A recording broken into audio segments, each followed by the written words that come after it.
our resource person. So, she is a lady designer and is a college scholar of the Design Center Philippines of the Philippines and graduated with the course of Bachelor of Fine Arts, major in Industrial Design at the University of Santo Tomas in 1987. Would you believe kasama ko pa po siya sa aming fair trade, Ma'am Vero, fair trade movement, fair trade MSMEs about 10 years ago, tagal na, at nasa Design Center of the Philippines siya. After the graduation, she actually worked with Design Center Philippines from 1987 to 2007, assisting MSMEs in Luzon, Visayas, and Mindanao in their packaging design and other design needs. She took up her Master's of Science in Commerce, major in marketing, but still has to finish her thesis. While in Design Center Philippines, in a non-government industry association, it's called the Packaging Institute of the Philippines from 1993 to 2017. So at present, the lady designer is a part-time faculty at the De La Salle College of St. Benilde School of Design and Arts, industrial program from 1993 to the present. She still does her professional practice as a packaging designer consultant, mostly in auto projects in provinces. So baka ang iba po sa inyo might find our resource person very familiar because she is actually, she is everywhere, Luzon, Visayas, and Mindanao. So last June 2019, she attended Knowledge of Design Week in Hong Kong, focusing on designing digital futures. Every now and then, she attends relevant seminars and webinars to update her design knowledge. So without much further ado, let us all give her a virtual welcome, the lady designer, I might call her that, Ana Maria Veronica A. Solano. Yes. So, virtual clap tayo. Thank you very much po, Ma'am Lisa, for the very kind introduction. So, good afternoon po, and yan po yung technical glitches ng mga advanced technology. Diba? So, it makes the technology exciting and challenging. Okay? So, mix po ito ng food and non-food manufacturers. And ang bulk po ng clients ko are food manufacturers because the food industry in the Philippines is very, very, very big po talaga. But nonetheless, for the non-food manufacturers participants here, you will also find the information or the FDA labeling requirements for food beneficial for you because every day, lahat po tayo are consumers of food products and it will not hurt us if we know yung tamang FDA labeling requirements. So we will know companies who are really following the labeling requirements of the Philippines. Okay? So let me just share my screen po. Yan. Dali lang po.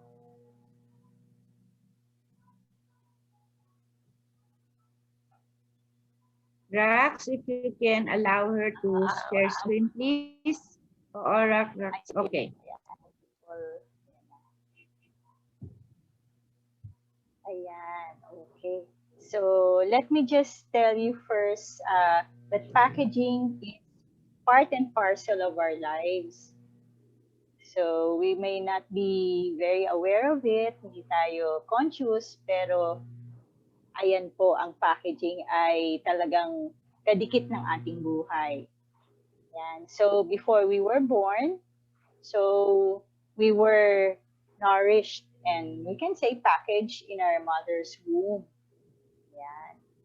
So when we were born, so we were nourished from the bosom of our mother. So natural packaging siya ng milk na iniinom natin nung baby pa tayo.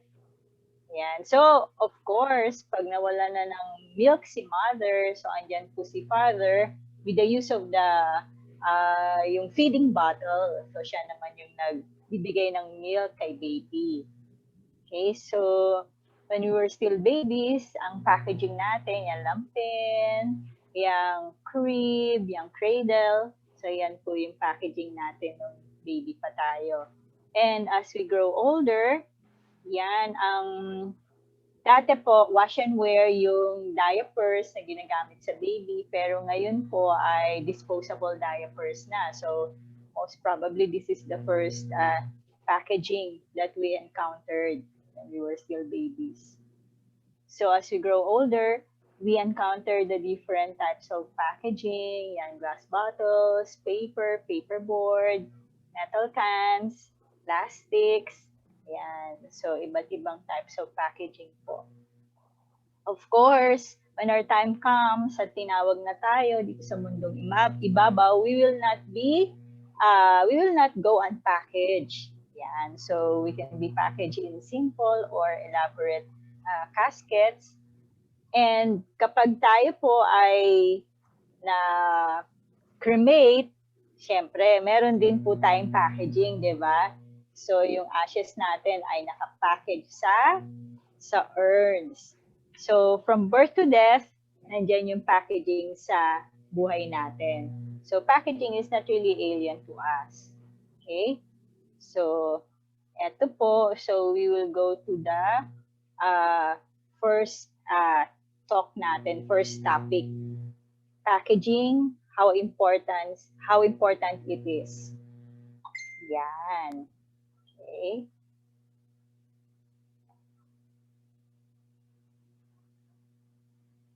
Ayan. Okay. So we know that if you have food products, food or if you have products, food or non-food, so packaging plays a very important role. And if you have services as your products, nakapackage pa rin naman yung services natin. Diba? Halimbawa, kung salon, so meron tayong package na siguro haircut and shampoo, yan, nakapackage siya. So, lahat po may packaging, physical or not physical packaging. Okay. So, what is packaging? Of course, may be defined as the activities of designing and producing the container or wrapper of the product. So, strictly speaking po, container or wrapper is called the package and it protects what it contains and contains what it protects. So, package siya mismo yung container or wrapper. Packaging siya yung buong process. But we can use it interchangeably. Pwede natin sabihin, ito yung packaging ng peanut kisses ko, ito yung package ng peanut kisses ko, because we understand that it's the same na siya yung nagpo-protect sa product. Okay? So, okay lang package, okay lang packaging gamitin. So, it is called your silent salesman because it has to sell or market your product. So, in my more than 30 years of packaging, of being a packaging designer, then eventually a packaging consultant, so for me, packaging is life itself. So, food and non-food products cannot reach the consumers without packaging. So, imagine niyo if we have very limited food choices without packaging, because packaging also extends the shelf life of food products. So, you can eat fruits na wala sa Pilipinas, halimbawa peaches or apricot, because of packaging. So, imagine also food waste and product damages without packaging. Yan. So, functions of packaging po. So, more or less, alam niyo na to. Pero it's also good to really define the functions of packaging. So, it will help you choose the packaging materials which best protect your products po. So, contain, it should hold the product within. So, protect and preserve the content from damage and spoilage. So, preserve, it has to lengthen the shelf life of the product. Kahit naman po non-food products, yung mga personal care products natin, shampoo, cologne, lotion. So, may shelf life din po yun. And it is lengthened through packaging po. So, transport and storage. So, for the distribution, handling, and warehousing of the products. So, dapat pag tinransport yung product, kailangan po yung packaging niya can still protect the product para in good condition pa rin siya makarating sa consumers. So inform, of course, yung packaging niyo has to say something about the content.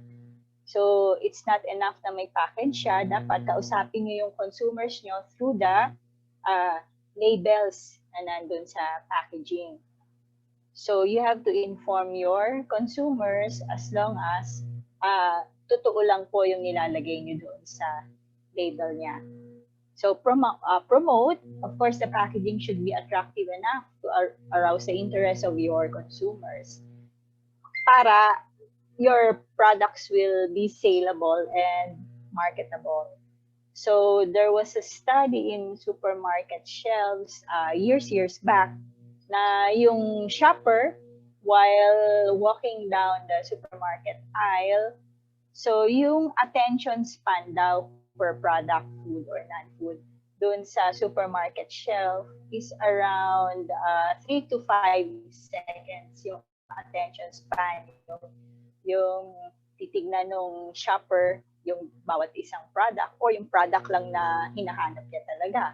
Okay, so yung time po na nakita niya yung product and mag-decide siya para bumili ng product na yun na talaga yung bibilhin niyang product is around 5 to 7 minutes. 5 to 7 seconds. So imagine niyo, very tough yung trabaho ng packaging. 5 to 7 seconds, so the packaging has to convince the consumer na siya yung bilhin over all the other products in the supermarket shelves. Okay? So of course, types of packaging. So consumer, that's the small packages, primary and secondary packages in convenient forms to sell and protect the goods. So it is devised for daily use and convenience. So ito yung nabibili nyo sa grocery, convenience stores, sari-sari stores, supermarket, hypermarket. So pag nabili nyo yung package na to, you can consume it directly, consumer packaging. Transport, they are bulk packaging. So maramihan, designed to protect and pack goods for handling, transport, and storing. So gift, seasonal siya, usually price higher than consumer packaging, but an effective marketing tool to promote merchandise. So last February, we just had Valentine's, and sa Philippines, parang big occasion ng Valentine dahil yung packaging ng mga products, they become Valentine gift packaging, di ba? Korting puso, pula, may pulang ribbon. Okay, so another occasion is Christmas. So Christmas, we can offer also gift packaging to our consumers. So anong advantage ng gift packaging? Of course, you can command a higher price. So people doesn't really mind paying, pag may occasion, paying for gift packaging because they get value for money. And of course, they look for products that are already in gift packaging. So they can directly give it to their loved ones, special someone, okay, during occasions. So packaging and food safety. So primary package, it is the packaging material in direct contact with the product. Okay, halimbawa yung bottled water nyo, yung mismong PET bottle, yun ay in direct contact with the product. Okay, secondary package, the material that protects the primary package. Kung hindi pa enough yung primary package, kailangan pa additional protection, then yun yung secondary package. Good examples are your powdered milk, yung Nido na nasa boxes. So meron na siyang pouch sa loob, meron pa siyang box sa labas. Okay, so the packaging materials used for food products should not, okay, take note, transfer, migrate any odor, taste, smell, contamination to the products the packaging contains for consumer safety. Okay, so kahit naman non-food products, halimbawa kung ang product nyo is garments. So imagine niyo pag yung packaging ng garment nag-transfer ng color. or nag-transfer ng odor doon sa product. So, hindi rin magugustuhan ng consumer niyo yun. Okay? So, packaging and food safety. If in case the food content of the packaging is affected in any way, then the packaging material should be changed. Okay? Halimbawa, yung tableya, pag yung packaging material niya in direct contact with tableya, nag-transfer sa kanya ng odor or even taste, na hindi naman talaga yun yung taste ng tableya, then the packaging material should be changed. Okay, so just the same, the packaging material should protect the food content from any external contaminants which can affect food safety. Okay, kahit naman hindi yung food safety, kahit non-food product, yung external contaminants hindi dapat makapasok dun sa packaging, and yung packaging mismo, hindi niya dapat din makontaminate yung content niya. Okay. So, ayan. Ito mamaya ko kukunin yung answer sa inyo. So, ito yung question. What beverage drink is the most difficult to package? So, I will get your answers before my talk ends. So, dahil marami tayo, kahit siguro mga 3, ihingan ko ng answer for this question. So, what beverage or drink is the most difficult to package? So, but keep in mind that food safety po is really a big issue in the Philippines parang 2 or 3 years back when there were a series of food poisoning. Recently, sa news kahapon din, may mga food poisoning incidents na naman. Okay? So, food safety po talaga is a primary consideration. But keep in mind that food safety does not solely rely on packaging, but primarily on food handling during food processing. So GMP, good manufacturing practices, and SSOP, sanitary standard operating procedure, should always be practiced to ensure food safety. So take note, GMP and SSOP, hindi lang siya pang malaking companies. Dapat nga, habang micro, small, yung enterprises, they already practice safe food handling or hygienic food handling.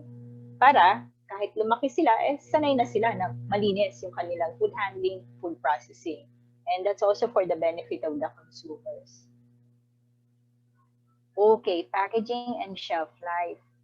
So the shelf life of the food products, again, primarily depends on handling. So good manufacturing practices and sanitary standard operating procedure should be in place.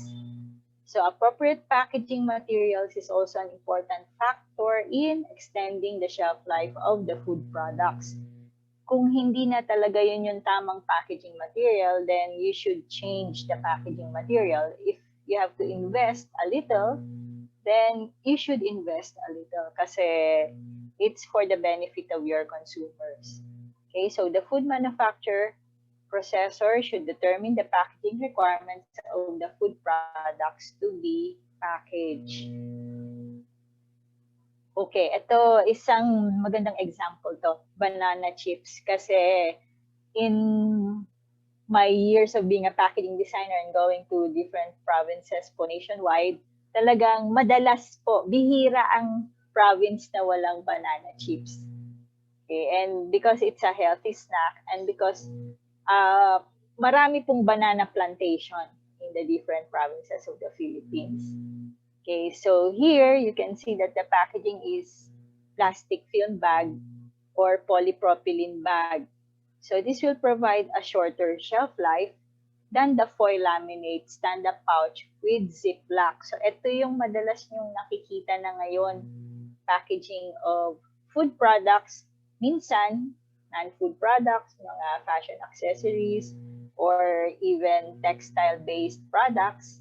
So they package in stand-up pouch with ziplock dahil iba-iba naman po yung sizes niya.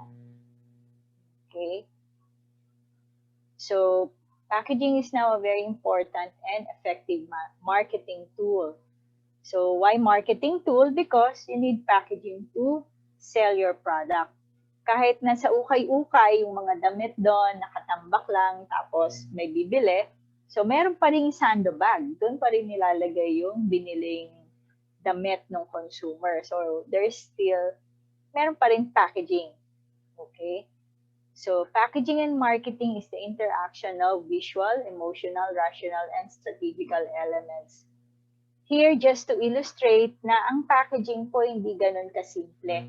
Kasi sa iba, yung mga consumers, so yung mga wala sa packaging industry or hindi packaging professional, ang tingin nila sa packaging pag na-consume na yung content or nakuha na yung laman, lalo na yung mga online delivery na, po, pagkarami-raming packaging materials, pag nakuha na yung product, then they discard the packaging. So para sa kanila, ganun na lang yung papel ng packaging na of course hindi nila kailangan, so itatapon na nila. But it's a lot more, okay, than that.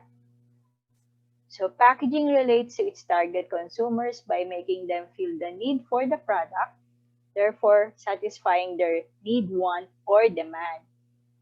Ito, an illustration is, because of packaging, yung product, pwede siyang maging need, want, and then eventually demand. Okay, example. So siguro 15 years ago, di ba? Wala tayong bottled water. And I think nobody's looking for bottled water. So when we eat in restaurants, we ask for service water. Okay na tayo doon.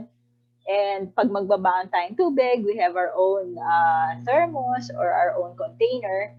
But now, because of the PET bottle, then the bottled water is still a very big industry until now. Kahit pandemic, kumikita pa rin yung mga bottled water. Why?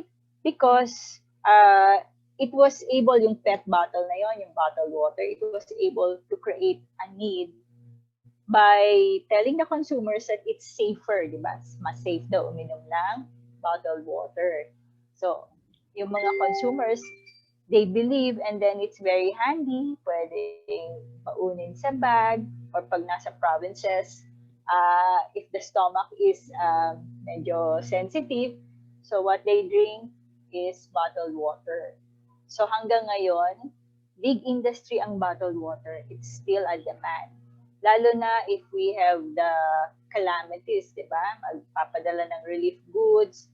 And even kahit mga healthcare workers, hindi nawawala na ipapadala nila palagi yung bottled water. Okay.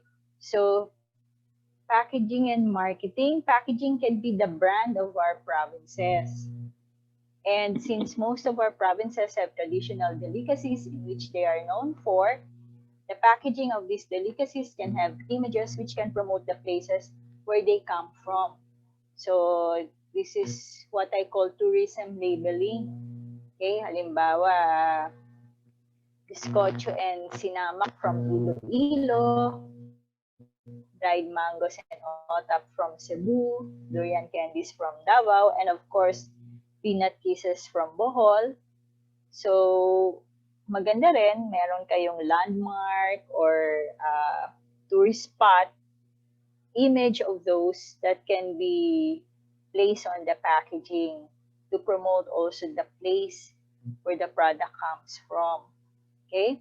So, anybody from Tagbilaran here, yung team Tagbilaran, can you tell me what else are your delicacies aside from, alam ko po peanut kisses kasi sa design center, yung colleague ko nung una-una pa, na-design niya yung packaging ng peanut kisses. Pero ano pa po ba ang delicacies niya sa Bohol? Yan. Miss Lisa, may taga-Bohol po tayo dito, Opo, diba? may mga Tagbilaran dito. Miss Julie, ano pa po ba daw ang delicacy? Ano pa? Ano pa ba? Aside kalamay. From kalamay, yung nasa baon. Yes po, ma'am. Yung may babae at lalaki? May babae tsaka lalaki? Yung po ba yun? Yung sa, oo. Pero may mga plastic na po tayo. Oo. Oh, Oo, yung time ko na niloloko nila ako kung babae raw may mani, kung lalaki raw merong maalat na itlog ata. Oo. Ang tagal. Mm-mm. Ayan, kalamay, okay. Peanut kisses. Tableya. Yeah, meron ba din yan? po tayong tableya. Meron din tayong tableya sa Bohol, ma'am. Fruit wine. Ano po? Yung J. Zaki rice wine, may bago kami yung sa J. Oh. Zaki, ma'am. Wow. Natin, partner natin sa ating MSME, rice wine Rice from Bohol. wine. Yes Oo, po. ang rice wine dati sa ano lang, Ifugao ata. Apayao or Ifugao dati. Yan. Di bali po, Miss Lisa, pag next year, pwede na.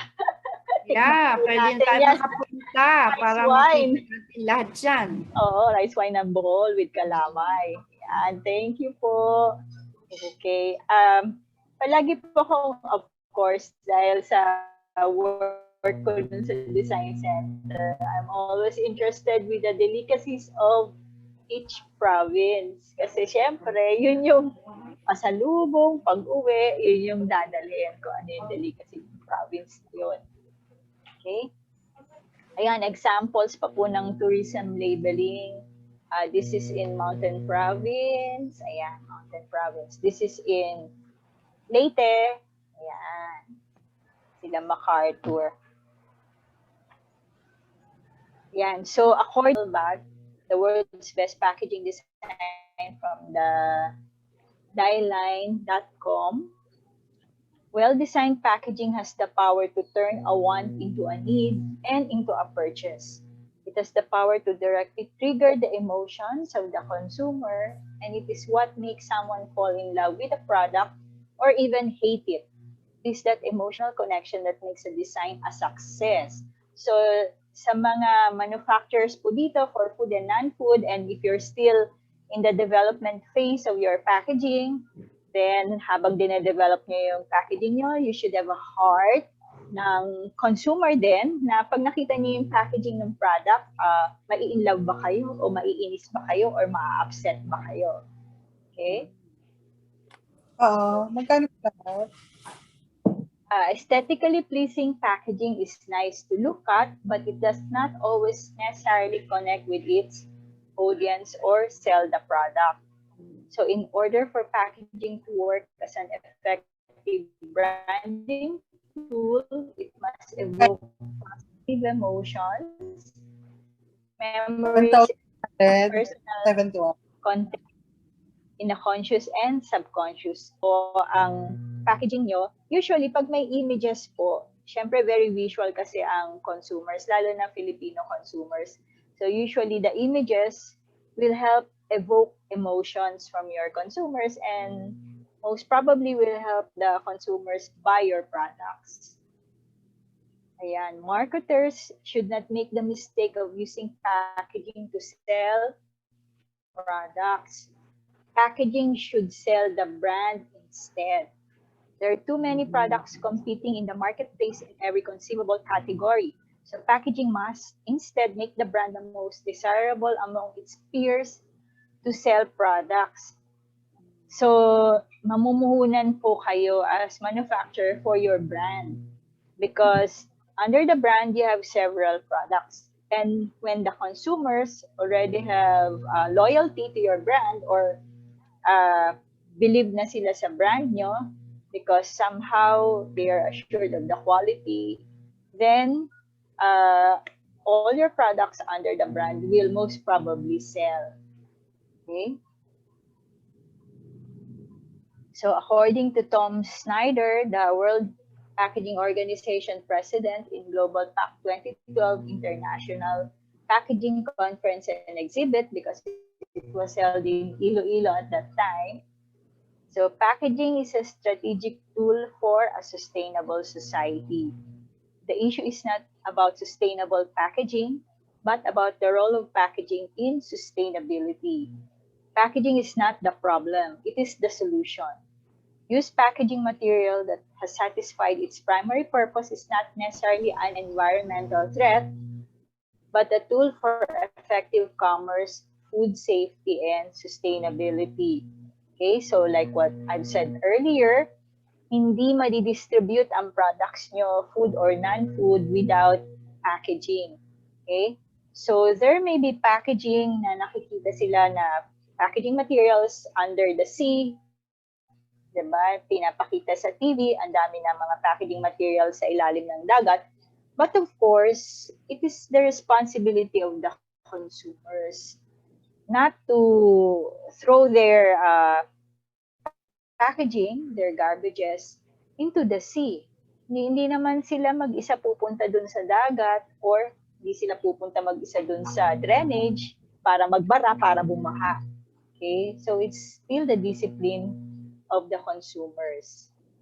So just for your information, in Japan, until now, plastics are not banned because the Japanese are, alam niyo naman, very disciplined and they don't throw their garbage, packaging materials everywhere and anywhere. Alam nila na may basurahan at doon dapat itatapon ang basura nila. So FDA labeling requirements. So eto, nakita ko kasi itong product sa internet. Yan, nakalagay dyan. The product name is an FDA labeling requirement. Mamaya po, i-discuss ko yung iba. The product name shall be specific and not generic and shall indicate the true nature of the food. Okay, ito ay Tablea bar. So, nakalagay dyan Tablea bar, cacao liquor paste from cacao beans. Okay, so ito po, misleading. Kasi, meron po bang gustong sumagot kung bakit nakakalito ang kanyang product name na Tablea bar? Yan, from the from the USA Tagbilaran. Meron po bang ganon? Sige, kung sino po yung gustong sumagot, pwede nyo pong i-unmute ang microphone at magsalita lang po. What is wrong daw po with that product? Product name na Tablea bar. Ano po ang nakaka-confuse doon sa product name niya na Tablea bar? Yan, may sagot po si Ma'am Bernadette Luardo. Sige po, pakibasa po. Sabi niya po, basahin ko, it has the impression of being like other chocolate bars. Okay.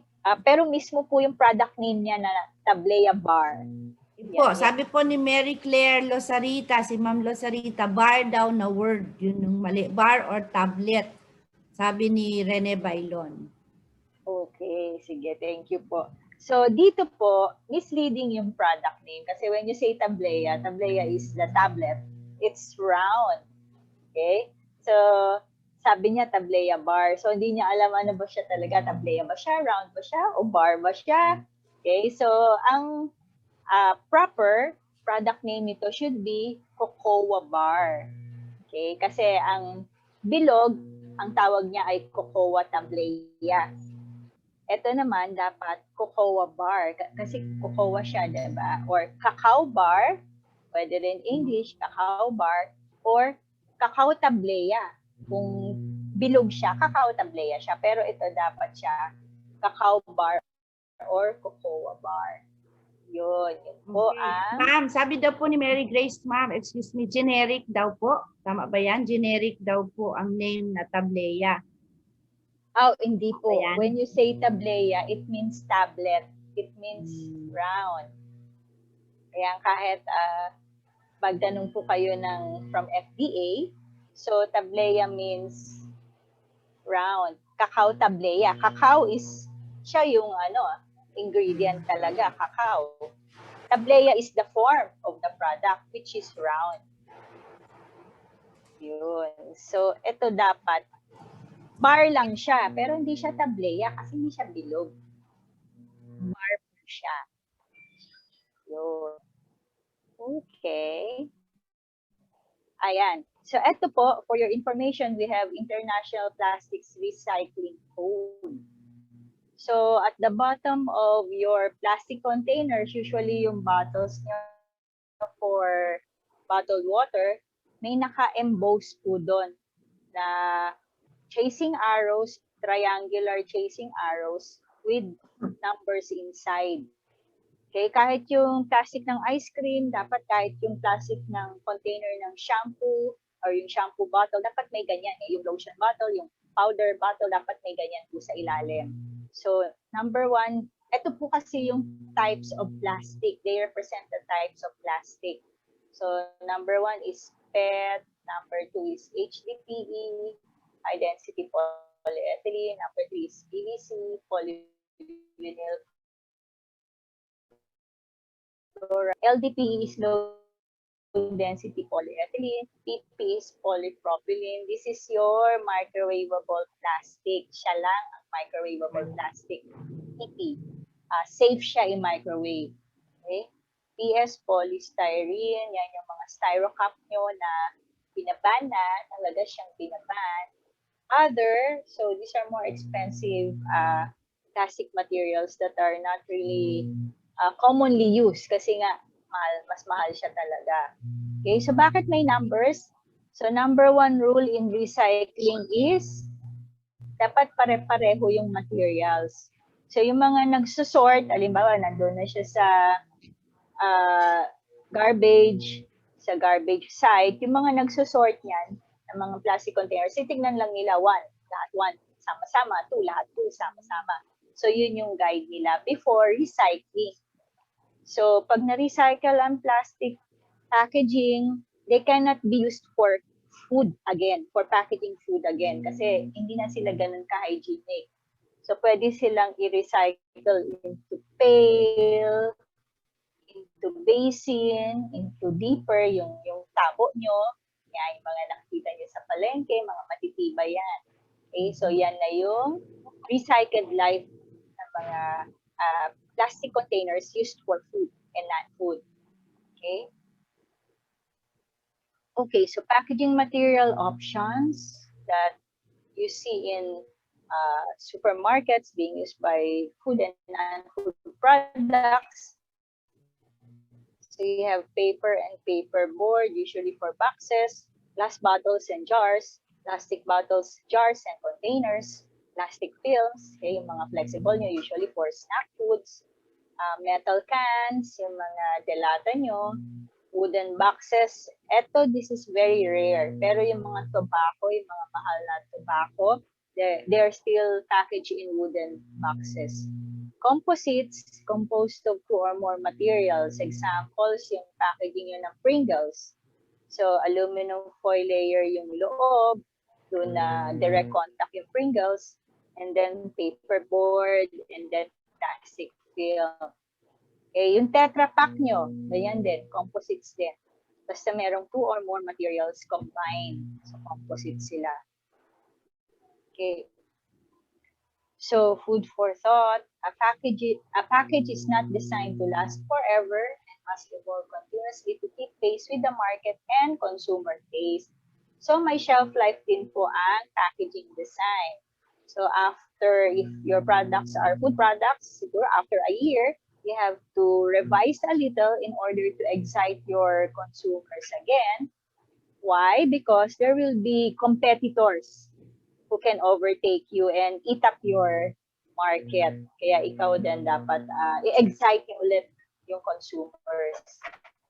Okay, so you will sustain your market share. Ayan. Okay, so always remember, packaging matters. Okay.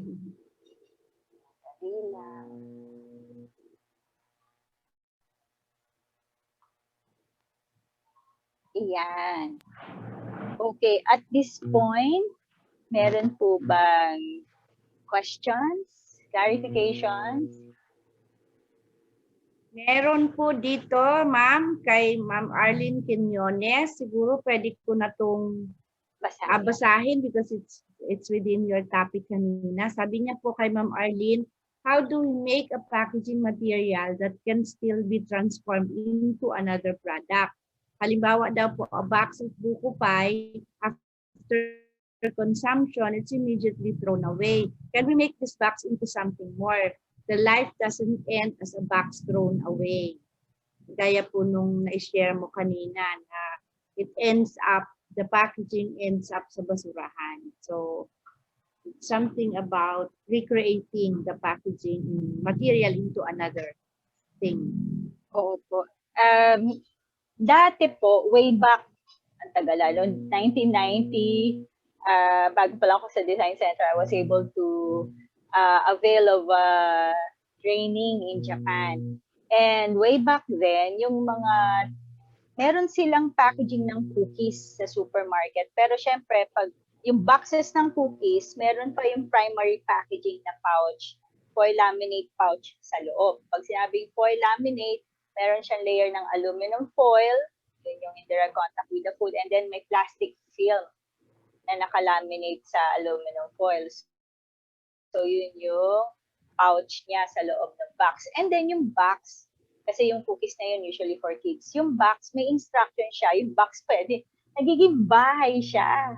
So, way back then, 1990, may ganun sila. And then also, if you remember, McDonald's, kahit yung McDonald's sa atin, yung Happy Meal, di ba? Yung Happy Meal naman, usually, laruan lang yung nasa loob eh. Yeah. So, hindi siya contaminated. And the Happy Meal box can be converted into something, kung robot pa siya, or airplane, or car, di ba? May ganun sila nun na promo. But, if the box is already contaminated with food, ay hindi na talaga pwede siya na gawin agad-agad na natin recycle into something more useful. But unlike ng mga plastic or metal containers ng ice cream or metal containers ng nauso na parang yung refrigerator cake, di ba? Yung cylindrical na metal o tin cans. So, yun, pwede kasi siya hugas-hugasan. Pag malinis na din, pwede mo na siyang lalagyan na utility container. Okay? Pwedeng ilagay mo yung mga fashion accessories mo kung gusto mo. Or ilagay mo yung mga medyas mo kung kakasya. So, yun yung difference po. Yung box, as long as it's not contaminated, then it can be converted into something creative na toy for kids or toys for the big boys. Why not? Kasi pag inassemble mo, very creative na yun eh. So, ganun po. Hindi po agad-agad lahat, lalo na pag contaminated siya ng oil, ng grease, ng food. Okay. May shinare po si Rakila. Sabi niya, sa kiddie meal box daw po ng Jollibee, noon ito, napansin ko to, may mga games like puzzle and crosswords. Meron po. Okay, opo. Sige, Totoo yun. tuloy na po natin itong mga Okay. tanong na to para hindi na po natin ito mabalikan. Sabi niya, pwede daw po ba ang wine sa tin can? Sabi ni J. Zaki Enterprises. Wine po, i-share ko lang po. Siguro nung nasa design center pa ako, way back 2007, mga ganyan, 2005, 2007. Sa Cavite, naglabas sila ng mango wine. At that time, wala pa masyadong fruit wine sa market. So, eto, yung manufacturer, MSME sa Cavite, naglabas siya ng mango wine. And then, pina-develop nila sa DOST yung packaging na polypropylene. Polypropylene, yun yung container nyo na cloudy white, yung mga square, yung mga round na nilalagyan ng food na pwede i-microwave. So yun, ginawa nilang yung imagine niyo yung cone ng ice cream tapos baliktarin nyo. Ginawang bote na ganun yung shape, kulay black, opaque black, tapos doon nilagay yung mango wine. So, gusto kasi nila na, of course, it's a little lower in cost than the glass bottle for wine. And they want to innovate a little. Pero it did not succeed because habang tumatagal, as months go by, and they are tasting the wine. So, hanggang sa yung wine naglalasang, ako natikman ko po eh, naglalasang plastic. Sa totoo lang po, naglalasang plastic yung mango wine. So, hindi pa rin siya pwede talaga sa plastic. Ngayon, metal, because wine is fermented. It's aged. So, kakainin niya po yung metal. So, yung lalo na siyang hazard sa health dahil, syempre, pag may nakain siya doon sa metal, hahalo siya sa wine at maiinom ng consumer. So, there will be health risk. Kaya hindi po pwede sa metal. Glass bottle pa rin talaga pinaka-ideal sa wine. Fruit wine or yung mga champagne, no, whiskey, brandy. Okay, sige. Salamat. Sinasama na po natin para interesado ang ating mga participants. So ito po ma'am, kay Rene Bailon. Does adding preservatives go along with packaging in order to extend the shelf life? Depende po sa processing yan. Kasi kung canning, diba, yung mga delata, pag nakita nyo po doon, manufactured, may date, expiry date, meron siyang date. Kung mapansin nyo, 2 years halos ang shelf life ng canned food because of the process of sterilization. Kasi diba, ilalagay nila yung food sa lata, semi-cook, tapos isi-seal. Tapos ilalagay nila sa malaking sterilizer, parang yung tangke ng tubig, ganun kalaki, maraming lata. Tapos sterilize nila talagang high temperature for a certain period of time, depende sa pagkain.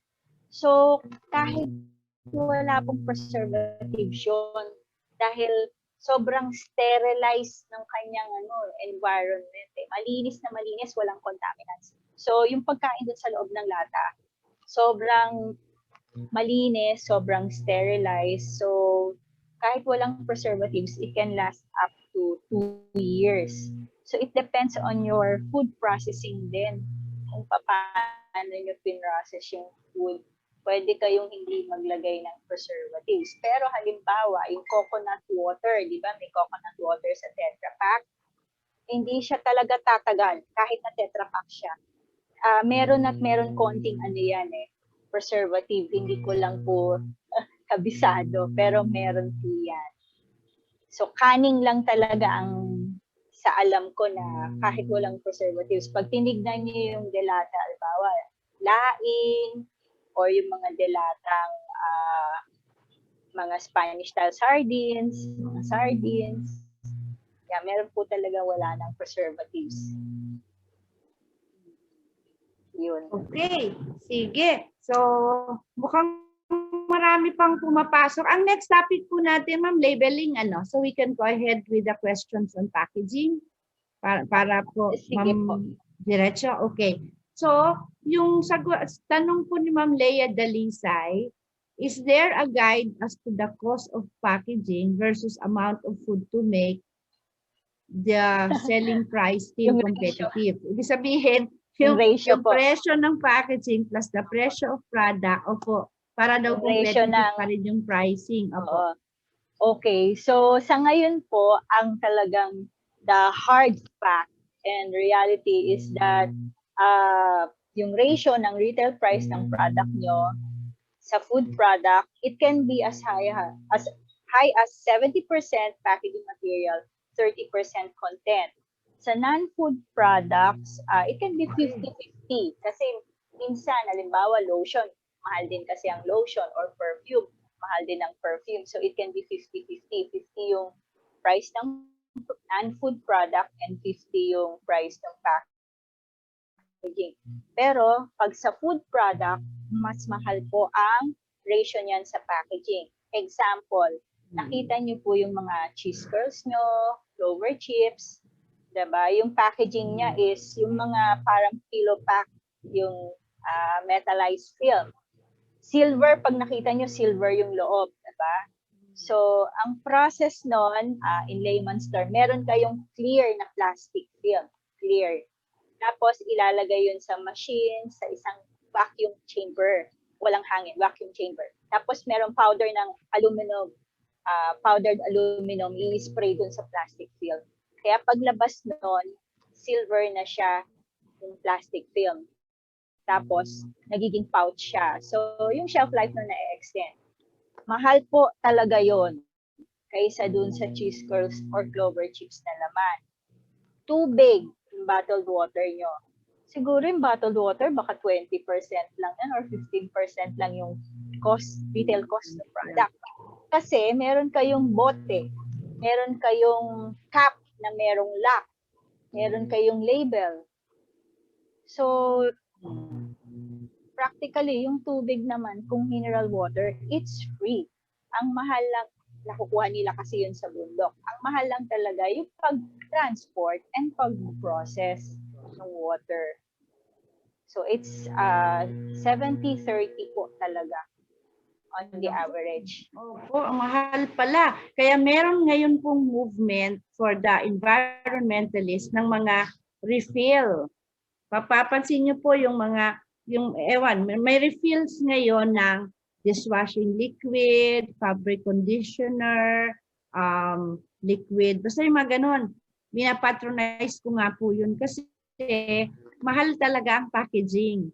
So, ang laki ng matitipid mo kung hindi mo bibilhin yung packaging, yung laman lang. So anyway, naisip ko lang po yun kasi mukhang magiging trend ngayon. Yung ilan-ilan na nakikita ko and one of my pamangkin is thinking of that. Ang sabi niya, refill, tingi-tingi na ganon.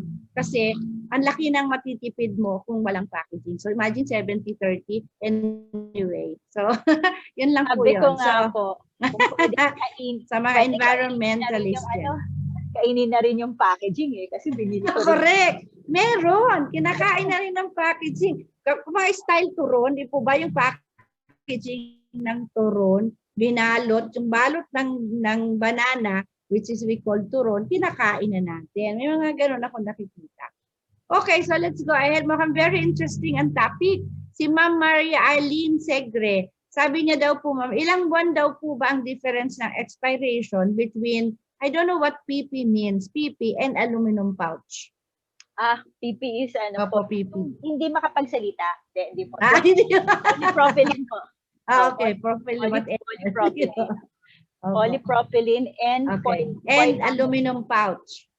Okay. So, Okay. foil laminate.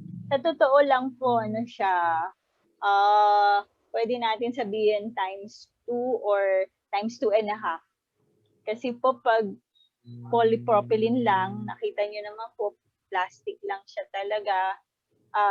Unang-una, wala siya masyadong protection from kasi meron yan pinholes, yung plastic, kasi single layer lang So, pwede siya pasukin ng gas or kung ano man contaminants. Pero yung foil laminate, kasi nga laminated siya, may aluminum foil layer at plastic film layer, so mas protected siya.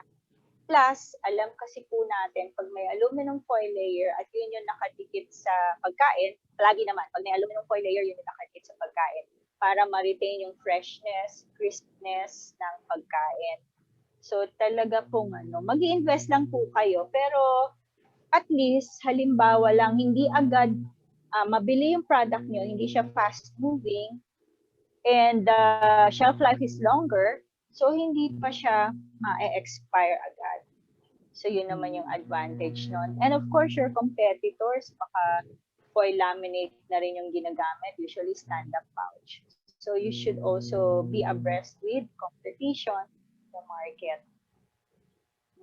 And trends. Kasi for the aesthetic value nga po, na makakatch agad siya ng attention. Okay. So, sabi po ni Queenie Joy, nowadays daw po, pero Ma'am Queenie Joy, hindi ko pa ito nakita ha, coffee shops daw po are reusing milk bags for coffee takeaways. Hindi ko pa ito nakita. Saan ba ito, Ma'am Queenie, no? Itong lugar na to na milk bags for coffee takeaway. So, ibig sabihin, may karton yung lalagyan ng mainit na kape. Oo nga po, di ba? Yung carton, yung paper glass, yung nga po, papel. Na-try ko na po yan. Parang nakakain ko nung pati yung papel. Paper cup. Paper cup. For coffee. So ito sabi niya, reusing milk packs. Sige. Tapos si Ma'am Dana naman, ang tanong niya, yun daw po daw, ma'am, card box na, o karton ng pizza na pwede ba yun isama sa compost? Opo. Hindi po question, ma'am. Info, additional info. Info. Kaya nga po, ma'am Dana. Pwede daw. Okay. So, pwedeng isama. Yes po. Okay. Para hindi yung maitapon lang siya directly. So, hindi siya maging basura, literal na basura. So, pwede po siyang isama sa composting sa vermiculture po. Hindi ko alam yan, ma'am, ha? Yes Kasi ang po. card, thank you for the info. Kasi card box yan, papel yan. 'Di ba? Papel na, 'di ba ano yan? Parang paper mache ang mga card box eh. So, pwede na pala siyang isama sa compost. Nagko-compost po ako. Thank you for that info. Ma'am, babad mo muna sa water ha. Lusaw-lusaw talaga. Lusaw-lisaw. Okay, talagang lalulusaw siya. Opo. Sige po. Tapos, si ano naman, ito, hindi ko alam kung tanong to, pero komentahan mo to, Ma'am Vero. Sabi ni John Edgar, sabi niya, we are having difficulty in getting wine bottles for our bahalina. So, coconut toddy. Currently, PET bottle is used, but it leaves some aftertaste. So, any suggestion po for sa kanila? Pero parang years in operation na po yung Bahalina wine, di ba? So usually wine bottle ang talagang malalaki nating suppliers, and I think they have dealers or distributors in Bohol, San Miguel Corporation and Asia Brewery. Sila po yung mga na-try nyo na po bang mag-source out sa kanila? San Miguel Corporation John or Edgar, you can unmute, sir. Asia Brewery. Kasi sila yung talagang nagma-manufacture ng mga glass bottles sa Philippines. Sila yung dalawa talagang malalaki.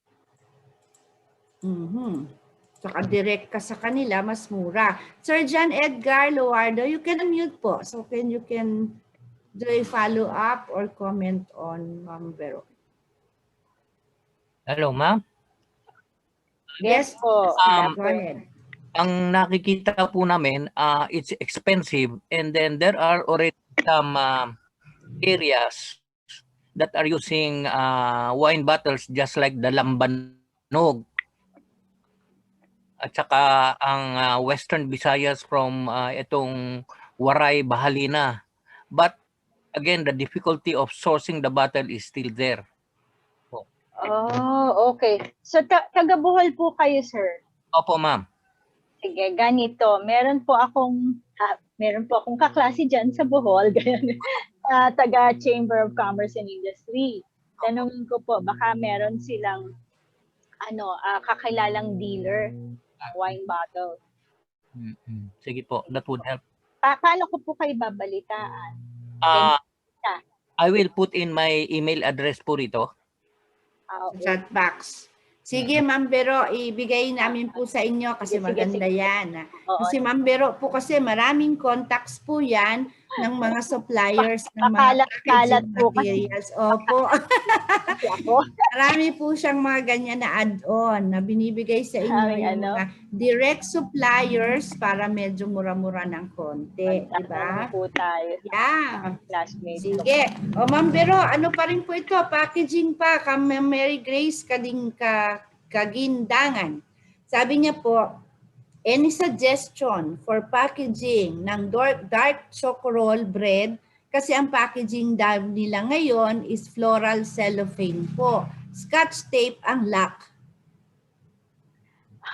Okay. Scotch tape pa. Oo, kasi wrapper siya talaga wrapper. Kaya wrapper pa po siya, no? Or plastic bag. Kasi kung plastic bag po, pwede kayong, kung talagang gusto nyo pong plastic bag, pwede may maliliit na plastic bag. Mag-invest kayo sa sealer. Yung desktop table sealer para dun sa plastic. Pero kung medyo halimbawa lang, gusto nyong target ang A-market, pwede po tayo mag-stand-up pouch with Ziploc. So, madami siyang Google nyo lang siya sa internet. May mga suppliers yun . stand-up pouch with Ziploc. So, mga ilang piraso pong choco bread ba yun? Choco bread. Doon sa isang stand-up pouch with Ziploc, depende sa size. And, of course, you can sell it at a higher price for the AB market. Total, may mga tourist na naman na pupunta sa Bohol. So,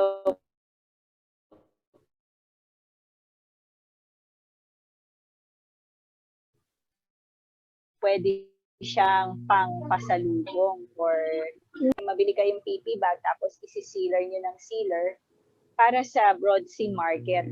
So actually, you can offer, lagi ko sinasabi sa mga clients ko, you can offer two types of packaging. One is for the AB market para mas malaki yung profit margin nyo, and one is for the Broadsea Market para matikman din ng Broadsea Market yung product nyo. But of course, the packaging is not as expensive as that for the AB market. Marketing po siya, strategy. Okay, so yun po yun. Actually po, yung AB market is very particular sa packaging. Kaya afford naman nila yung medyo mahal. Kaya yun, may ganun po kayong pag-iisipan na strategy. Si Ma'am Natividad Yadaw, kanina pa ito naka-raise hands. Ma'am, you can unmute po so you can ask your question. Ma'am Natividad Yadaw. Or napindot nyo lang po ba, ma'am? Kanina pa po siya naka-raise ng hands. Ayan, yes ma'am. Sorry po na napindot ko lang. Sige lang po. Pero,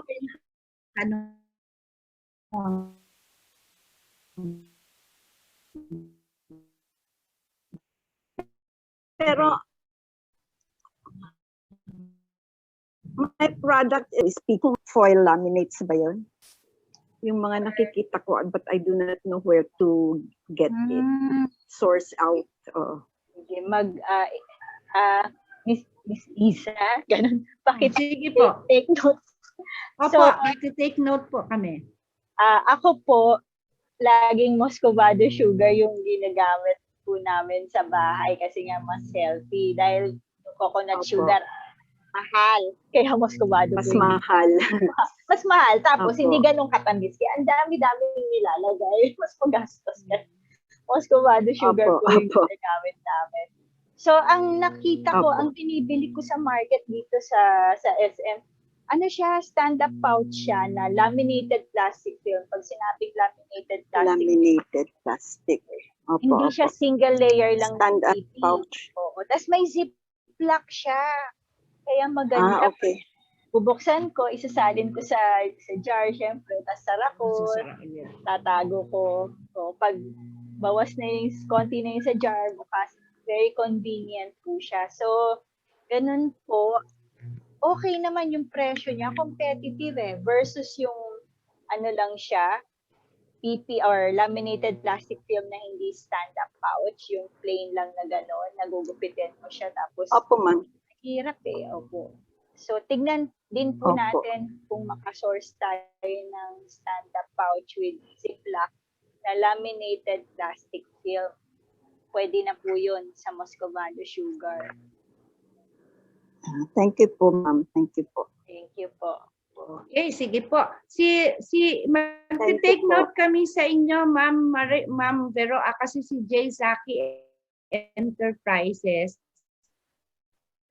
is also interested for the wine bottle supply. Namin si Ma'am Vero dito. Of course, si John Edgar Luardo. So ito pa ma'am, tanong naman, sa packaging naman ito ng frozen meats. Sabi po ni Kenneth Lugo, sabi niya, for frozen meats and processed frozen meats, what type of packaging do we use? Kasi we need to vacuum seal then and blast freeze the item to make it safe sa consumer. Opo. Kung vacuum packaging, kung may ginagamit na po kayo ngayon, may nabibili na bag type na yung naka-form na bag, different sizes. Ano na siya talaga, laminated na siya ng nylon plastic at saka PE plastic na laminated. Yun po ang pinaka-basic na material for vacuum packaging. As in, pag dinaan nyo dun sa vacuum sealing machine nyo, tapos aalisin yung air, hindi siya mapupunit kasi nga laminated siya ng nylon at saka PE. So nylon, ano kasi, alam niyo naman yung nylon, yung mga nylon na damit natin, di ba? Flexible siya. And PE para ma-seal, ma-heat seal yung polyethylene layer. So, ganun na po ba kaya ang gamit nyo? Nylon PE? O may supplier na po ba kayo nun? You can unmute po, Sir Kenneth, sa tanong ni Ma'am. May ginagamit niyo na po ba yun? Actually, ma'am, gamit po O2 namin PE. No? Okay. O2. O2 PE. O2 PE. Kasi Opo, hindi ako familiar doon sa nylon plastic kasi wala ata. Nylon PE. Opo, nylon. Taga dyan sana ako, ma'am. Tsaka limited Wow. suppliers dito. So, Davao Davao usually yung mga Sige po. Nylon PE. Ayan, sige. Yan. Paki-take note po. Hanap tayo Opo. supplier na nylon PE. Ang ano po, ang PE, hindi po siya talaga mag-vacuum packaging kasi hindi siya designed na talagang pag inalis yung air, didikit siya. PE.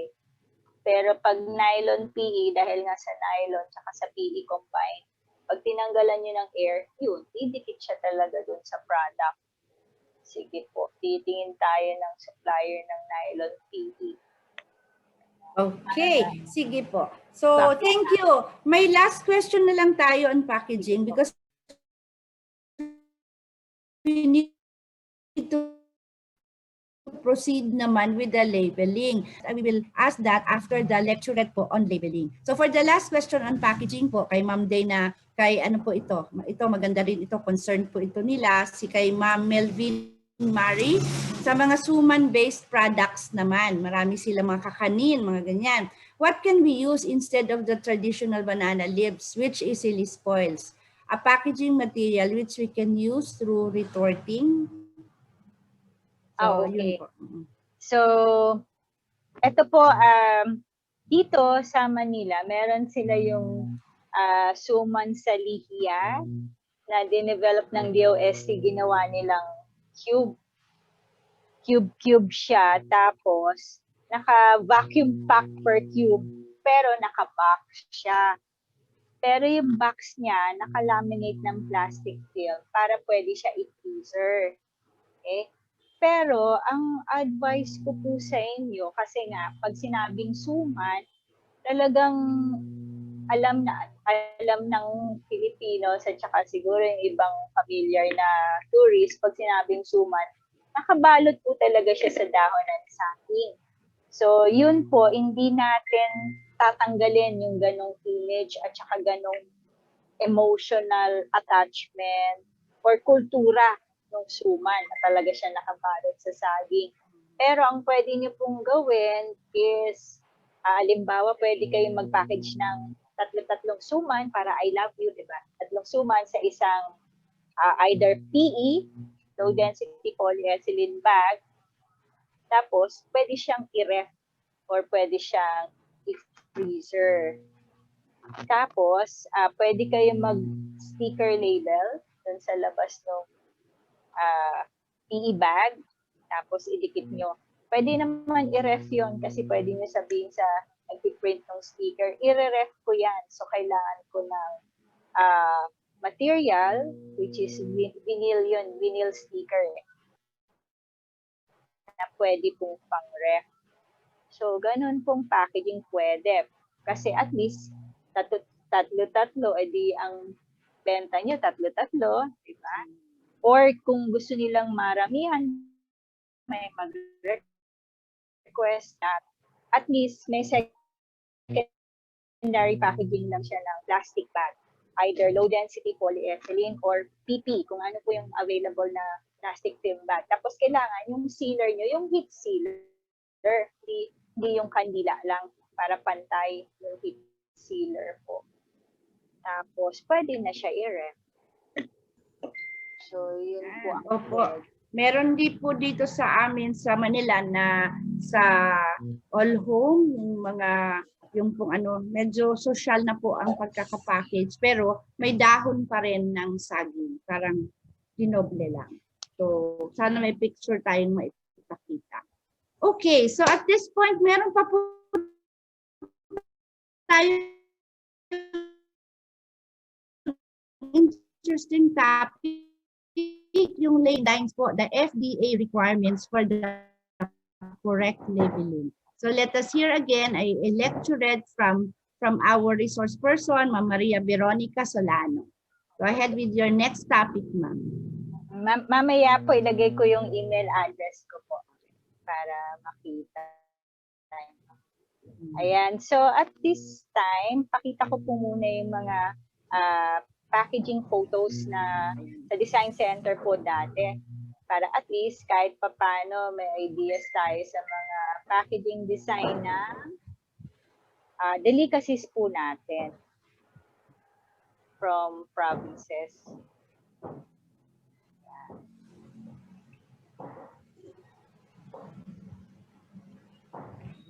Yan. Okay, so ito po, lambanog from San Pablo, Laguna. So nakita nyo yung traditional na jug. Kasi syempre gusto nila natin i-preserve yung culture, yung tradition ng province kung saan nila nilalagay talaga yung lambanog nila. So para maging gift packaging, meron siyang woven na bamboo splits and then label na monochromatic. So if you look at it, it looks like a na siya, di ba? Gift packaging na siya, glamorous na siya. Okay? So, ito po from Baguio, it's seagrass. Seagrass siya na dinay. So, for blueberry jam, blue yung dye. For strawberry jam, red. Para color-coded siya pag nakita ng consumer. Kahit di na niya basahin masyado yung label, nakalagay, alam na niya na yung blue blueberry jam. Yung red, strawberry jam. Oops, sorry. Ayan, eto po, pinasugbo. Ayan, mga Iloilo, taga Iloilo, alam po nila to. Hindi ko lang po alam kung meron sa Bohol pinasugbo. Pero sa Manila, definitely, wala na. So, nakita nyo po itong pinasugbo. So, kung tutuusin, papel siya eh. So, years back, tinry nila tong tanggalin yung papel kasi nga dumidikit doon sa banana fritters, yung English equivalent niya, banana fritters, tapos nakakain daw. Pinalitan nila ng plastic. Kaso, yung plastic, ganun din, dumidikit din, mas mahirap patanggalin kasi nga transparent, hindi masyadong makita. Pinalitan nila ng popsicle stick, di ba, yung sa popsicle stick. Kaso, sabi ng mga consumers, hindi na siya mukhang pinasugbo, hindi na siya appealing. So, binalik po nila sa papel. Yan. So, sabi naman namin, okay lang yung papel. Pag nakain mo yung konti, lalabas din po yan kasi biodegradable siya. Diba? So, yan pa rin po, at least traditional pa rin siyang pinasugbo from Iloilo. Ito po, cornic from Ilocos. Ayan, PP bags po yan ginagamit. Usually, PP bags na yung ginagamit kasi very clear. Maganda yung product presentation. Okay, ito ground coffee. Ito 3-in-1 coffee, may sachet. Okay. So ito yung kanyang tawag dito, siya yung parang naglalabas po ng gas sa loob eh. So ano siya, nag-expel siya ng gas. May bilog po diyan. Nag-expel siya ng gas from the inside of the packaging, but it doesn't absorb gas from the outside. Okay? So, bakit siya nag-expel ng gas? Meron kasing beans. Hindi ko po alam kung Arabica o Robusta beans yun, na naglalabas pa rin ng gas kahit na siya na luto na. So, kailangan po niya ng ganyan, mag-expel ng gas. Otherwise, puputok, lalaki siya, tapos mag-burst kung hindi ilalabas yung gas from the inside. Okay. Yan. Tablea, ito po yung stand-up pouch with ziplock, with window. Ito naman po, craft paper yung labas. Pero meron siyang plastic film na laminate sa labas at sa loob. Dahil hindi pwedeng papel lang yung naka-expose. At hindi rin po pwedeng papel lang yung nakadikit sa tableya kasi masyado siyang oily. Okay? So may plastic film layer po siya sa loob. Ito po yung tableya na banana leaves. So, this has to be placed in a box. Hindi pwedeng ganyan lang siya na plain kasi exposed sa contaminants yung product. Okay, so, coffee.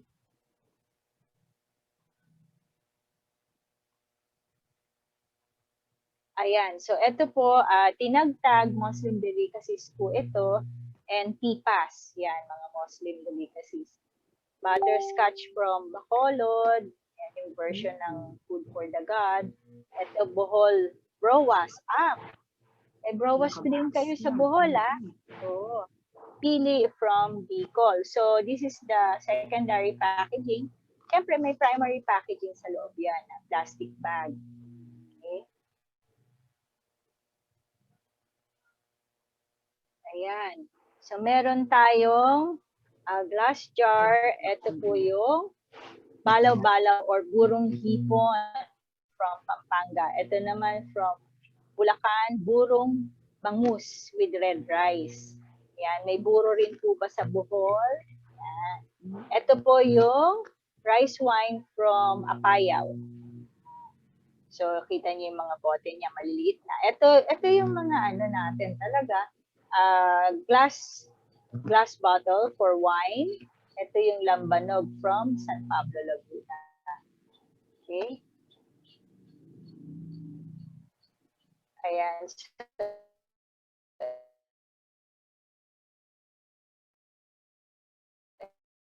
Ito po yung mga box. So, ito shrimp patties, fish patties, cuttlefish nuggets. So, way back early 2000, yan. Ilabas nila yung products nila. Yan. Ito po, meron siyang plastic film layer na manipis para pag nilagay sa freezer, hindi po masisira yung box. Ayan. Ito po, yung kanina po yung gumagamit ng O2 PE, O2 PP pala yun. Ito PE, polyethylene naman to, low density polyethylene. Pwede po siya pang freezing. Okay, yung low density polyethylene, plastic din yan ng plastic ng ice candy, plastic ng yellow. So, it can withstand freezing without cracking. So, halimbawa po, meron kayong ganyan, marinated fish or meron kayong processed meat, hindi nyo pa kaya yung vacuum packaging. So, pwede naman po yung low density polyethylene muna yung gamitin nyo po for freezing. Okay.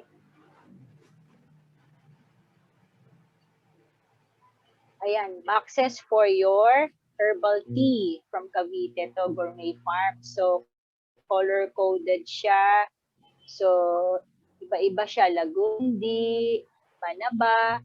So, depende kung ano yung herbal tea. So, yun din po yung color coding. So, you can use that if you have several products under one brand, maraming variants, flavors. Gamit kayong color coding to help the consumers identify which flavor is which from the other. Ito naman po from Cavite, Hiron Foods. Siguro more than 25 years na po ito nag-export sa US. Ewan ko lang itong pandemic kung tuloy-tuloy pa. So, purple yam powder for ube halaya, for other purposes pa, for cooking. Cassava powder for your cassava pie. Iba pang kakanin. Okay? Ito naman, salad dressings from Gourmet Farms din. Ito from Davao, yung mga dill pickles, santol preserves.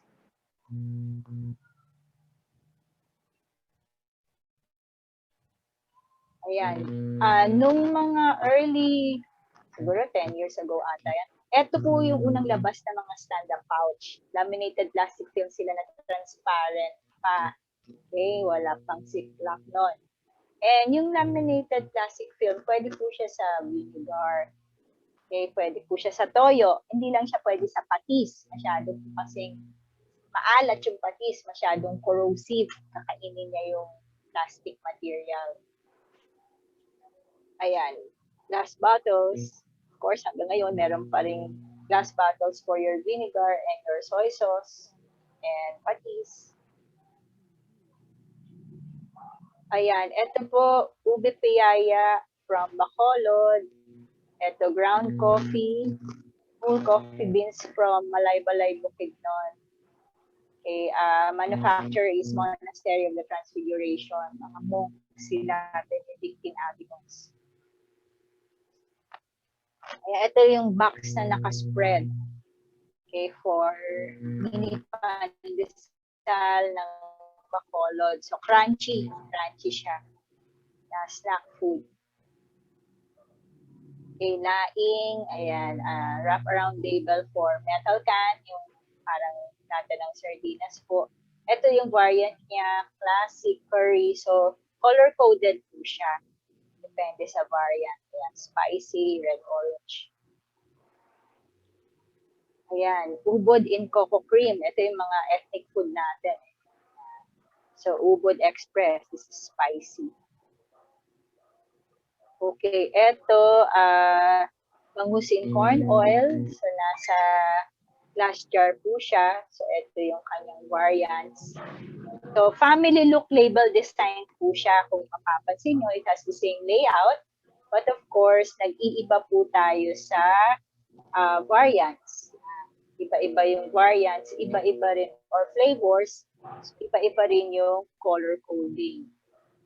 Okay?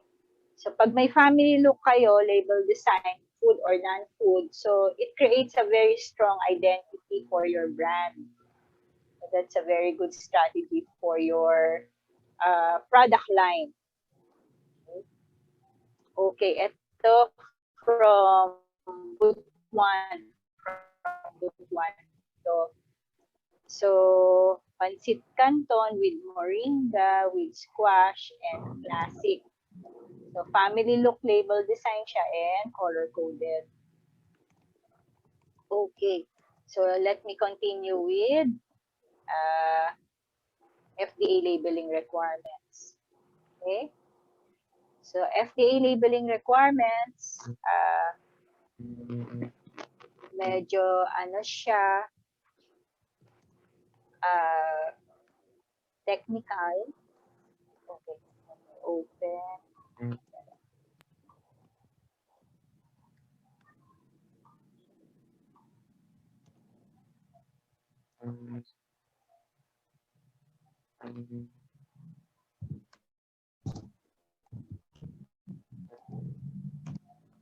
Okay, and show ko lang.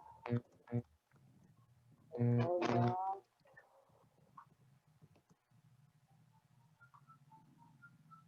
Sige. Habang nag-aantay po tayo ng presentation, just put again your questions sa chat box. Okay, sige po.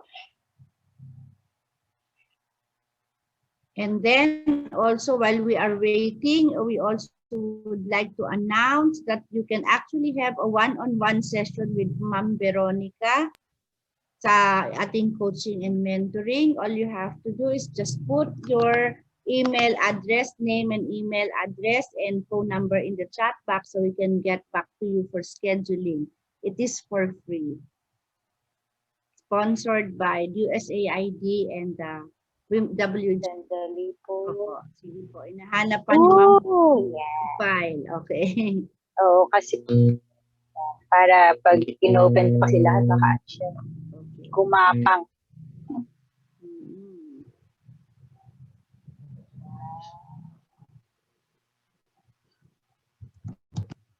Barcode.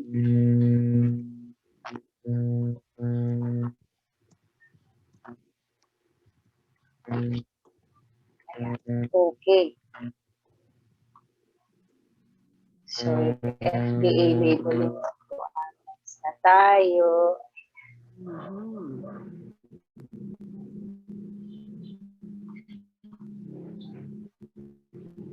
Yan. So FDA is Food and Drug Administration labeling requirements, formerly Bureau of Food and Drug agency name. Yan. So labeling, so primary task of the label is to give information about the contents of a package. Food or non-food, yun pa rin yung trabaho ng label, is to give information about the content of a package and of course to promote the product. So at present, the label also has a social, environmental, and health concern. So dun sa lalo na yung mga snack food, may reminder na keep litter in its proper place, simple, and may recyclable symbol, and yung mga food products ngayon, may nutrition info table na it's already mandatory para mas maging conscious yung Filipinos sa intake nila ng sugar, salt, calories. Okay. So types of layouts is brand name dominant layout and product name dominant layout. So pag brand name dominant layout, mas malaki yung size, font size ng brand name kaysa sa product name. Pag product name dominant layout, mas malaki yung size ng product name kaysa sa brand name. Now, usually, sa nakita ko sa mga MSMEs that I've worked with and also participants in seminar workshops before, and until now, marami ang brand name dominant. They want to promote their brand name more. Of course, sino ba naman hindi gusto mag-promote ng brand name than the product name. But if you have a unique or innovative product, like yung may client ako sa Guimaras, mango ketchup, it's an innovative product, it's a unique product, then pwede nyong lakihan yung mango ketchup, yung product name, than the brand name to catch the attention of the consumers. Okay? Okay, so there are two parts of your label. So take note, this is FDA, pero kung food and non-food, ganun pa rin. You have two parts of the label. So you have the principal display panel of the label. This is the part wherein it's when you display it in supermarket shelves. So it is the part where the consumer sees your, usually pag nasa principal display panel, ang nakalagay dyan is your brand name, product name, and the net weight or net content. Yun yung mga dapat na nakalagay sa principal display panel nyo, usually. Okay? But you can also add your marketing line, kung may marketing line, okay, mga images, kung may images. Okay, information panel is the part of the label that is immediately adjacent to the principal display panel. Katabi lang siya ng principal display panel. And in the case of rectangular, cylindrical, or four-side containers, any of the sides adjacent to the principal display panel will serve as your information panel. So information panel, nandun na yung iba pang labeling requirements. Ngayon, kung may iba pang panels, then pwede pa natin din ilagay dun yung ibang FDA labeling requirements para hindi sobrang crowded dun sa isang panel lang. Okay, usually, the bottom part of the product is not used for labeling. Yan, FDA labeling requirements. Ito na yung labeling requirements natin sa Philippines. Patterned ito sa US FDA. Okay, so konti lang yung pinagkaiba niya sa US FDA labeling requirements. So, product name or name of food. So, dapat siya yung talagang popular name ng food. Okay? So, use of brand name and or trademark. Pag registered na sa Intellectual Property Office of the Philippines, your brand name becomes a trademark. Meron na siyang legal identity. Hindi na pwedeng gayahin ng iba. So, complete list of ingredients from the biggest to the smallest quantity. Hindi yung kung anong maisipan yung ilagay, yun ang unang ilalagay sa list of ingredients. From the biggest to the smallest quantity, yung order ng pagka-list niya. Okay? Net weight, or net content, net weight pag yung mga solid, powder, yung mga granules. Okay, net content pag liquid siya. Soy sauce, vinegar, patis. Drained weight, katulad nung kailangan nyo ng salt solution para maging fresh yung product, like your Vienna sausage. Hindi naman, usually hindi iniinom yung yung salt solution. So, yung drained weight should at least be 80% of the net weight of the product. Kasi, syempre, madaya naman kung 50% lang yung drain weight, 50% lang yung nakakain ng consumer. Okay? Name and address of manufacturer, repacker, packer, importer, trader, and distributor if hindi siya yung talagang manufacturer lang. Okay, the address of the manufacturer, repacker, packer, importer, trader, and distributor should be directly under the name of the company. Hindi yun nandito yung name of company, tapos nasa kabilang side pa yung address. Okay? Should be directly under the name of the company. Okay. So, lot identification number, storage condition, expiry or expiration date, food allergen information, nutrition facts, nutrition information, or nutritive value. Okay, so let me just discuss each of the FDA labeling requirements. Yeah. So, product name or name of food, the product name shall be specific and not generic and shall indicate the true nature of the food. Kung ano yung form niya, kung ano yung nature, yun nandoon dapat sa product name. Example, tignan natin. Banana chips, kasi chips siya, yung form niya. Corn coffee, kasi yung coffee, hindi siya yung beans, hindi siya coffee beans. Galing siya sa corn, di ba? Bangus yung corn oil kasi hindi siya basta vegetable oil. So, nilagay niya corn oil dahil mas premium pag corn oil, di ba? Okay, so the product name of the food shall be presented prominently on the principal display panel in bold type letters and shall be in a size reasonably related to the biggest printed matter on such panel. Example, the brand name. So example, halimbawa yung brand name nyo, font size, gamitin natin font size. Halimbawa yung brand name nyo is 30 points yung font size. So ang product name nyo, hindi naman pwedeng 10 points. Kasi yung ratio nyo, sobrang, ito yung brand name, tapos product name, biglang lumiit.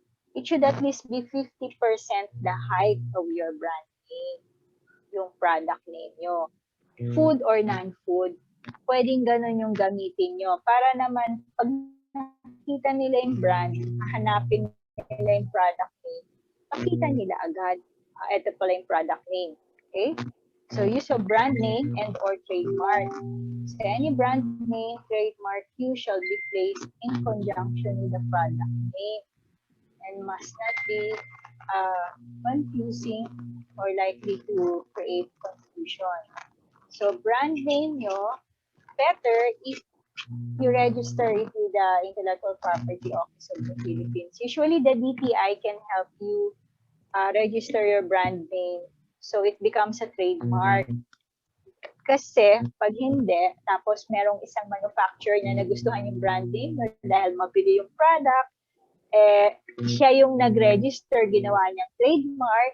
So, kahit na 2 or 3 years or 5 years kayo na una na gumamit ng brand name na yon, wala naman kayong legal ownership or identity of the brand name. So, kayo pa rin ang magpapalit versus doon sa we can say na nagnakaw ng brand name at ni-register niya as trademark.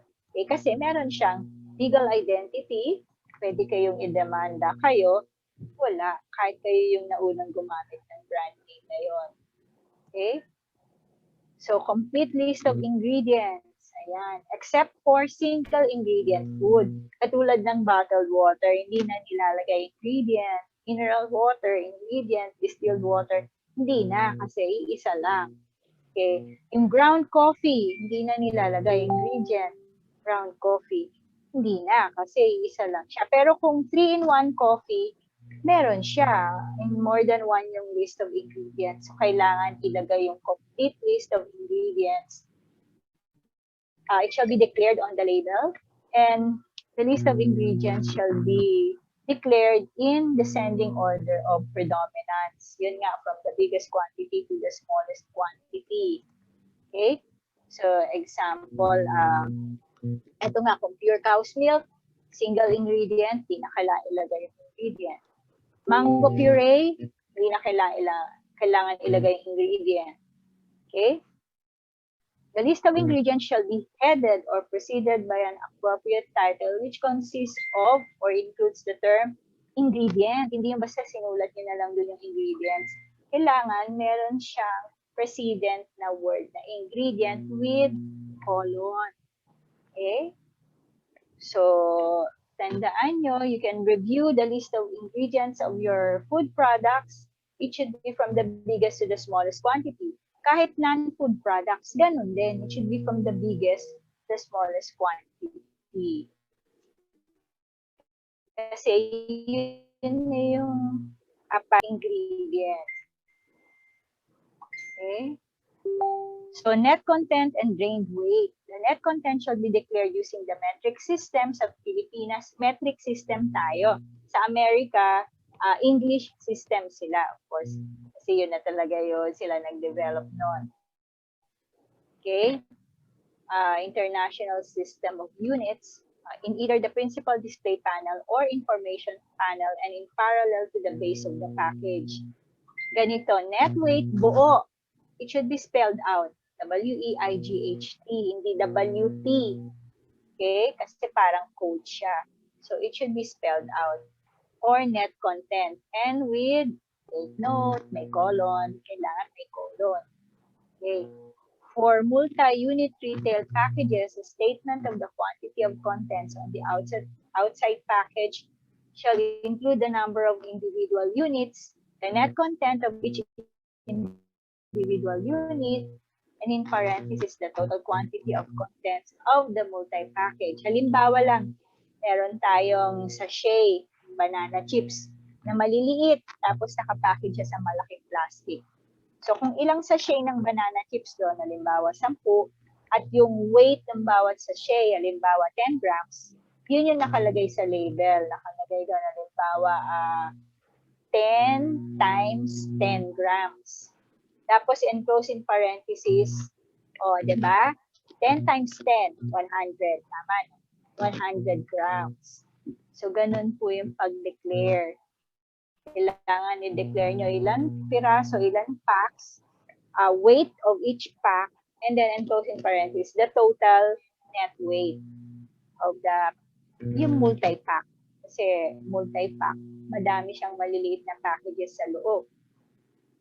Okay, name and address of manufacturer, repacker, packer, importer, trader, and distributor.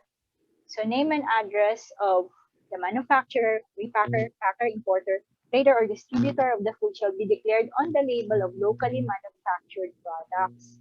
Okay. So once na nasa market natin, kailangan naka-declare to. Kailangan mag-comply sa FDA labeling requirements.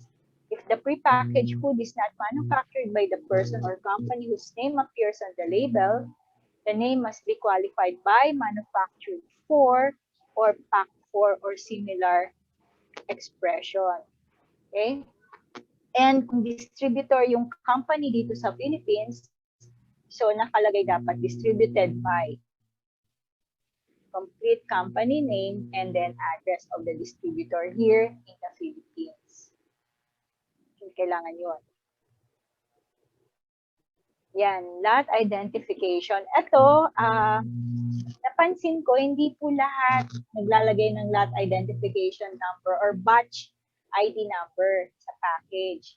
So, the lot identification code shall be embossed or otherwise permanently marked individually on the immediate packages or containers. For prepackaged foods in multi-units packages such as candies with surface areas less than 10 square meter, the same may be exempted from the requirements of lot identification code. only when sold together with primary packaging. Kung yung mga candies, maliliit sila, nakalagay sila sa isang malaking plastic film bag. So, doon sa plastic film bag, nakalagay yung lot identification number or batch number. So, ano ba yung lot identification number? Maybe some of you are using this. So, halimbawa, meron kayong peanut butter. Tapos, yung peanut butter nyo, sa morning, may production kayong 10 a.m. After na, may production kayong 2 p.m. So, ano ngayon? May 26. So, pwede yung kayo ang gumawa ng code because the lot identification number is for the manufacturer stand, not really for the consumers. Okay? So, halimbawa, nilagay nyo, 26 May 2021, 10 a.m. So, kunwari yung lot identification number. But of course, you can generate your own code. So, ibig sabihin, yung batch na yon ginawa siya sa May 26, 10 a.m. batch. Tapos, meron mamaya, 2 p.m. batch. So, ano yung advantage? Halimbawa lang, may tumawag sa inyo dun sa supermarket kung saan nyo dinistribute yung peanut butter. Sabi, may nakakita ng paa ng ipis dito sa peanut butter mo. Pwede nyo po bang i-recall lahat ng products? So, ang gagawin nyo as manufacturer, i-look at the batch number. Kung yung contaminated o merong paa ng ipis, batch ng 2 p.m., then you just recall all batches manufactured at 2 p.m. Okay? Hindi kailangan pati yung 10 a.m. kasi wala naman dun yung contamination. Okay? So, it's a protection for you as the manufacturer. Hindi naman nalugi na lahat ng ginawa nyo. Okay? So, that is one major function ng lot identification number for the protection of the manufacturer. Okay? So, storage condition, this is very important. For products that need special storage condition other than the normal room temperature, the storage condition should be predominantly or conspicuously written or printed on the package. Halimbawa, longganisa. So, nakalagay doon, keep frozen. Diba? Halimbawa, daing na bangus. Nakalagay, keep frozen. So, lalakihan niyo yung keep frozen. Or kung may bottled products, halimbawa, yung inisang bagoong, pwede niyo ilagay refrigerate after opening. Okay? So, ibig sabihin, pag nabuksan na ng consumer, para masunod yung shelf life doon sa package, kailangan niya i-refrigerate. So, incidentally, yung shelf life ng product is dependent on the storage condition indicated on the package. Halimbawa, nakalagay, keep frozen. Tapos, pag frozen siya, eto yung shelf life.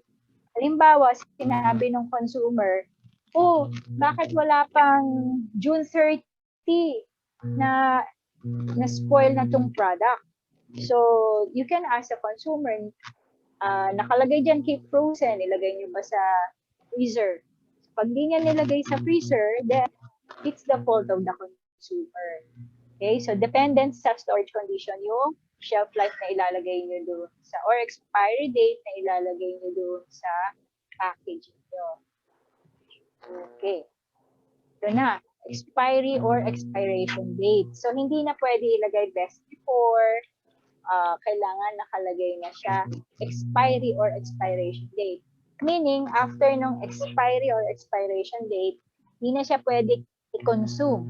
Wala na tayong iisipin na grace period. Hindi katulad dati, best before, May 26, 2021, ay pwede pa to 1 week.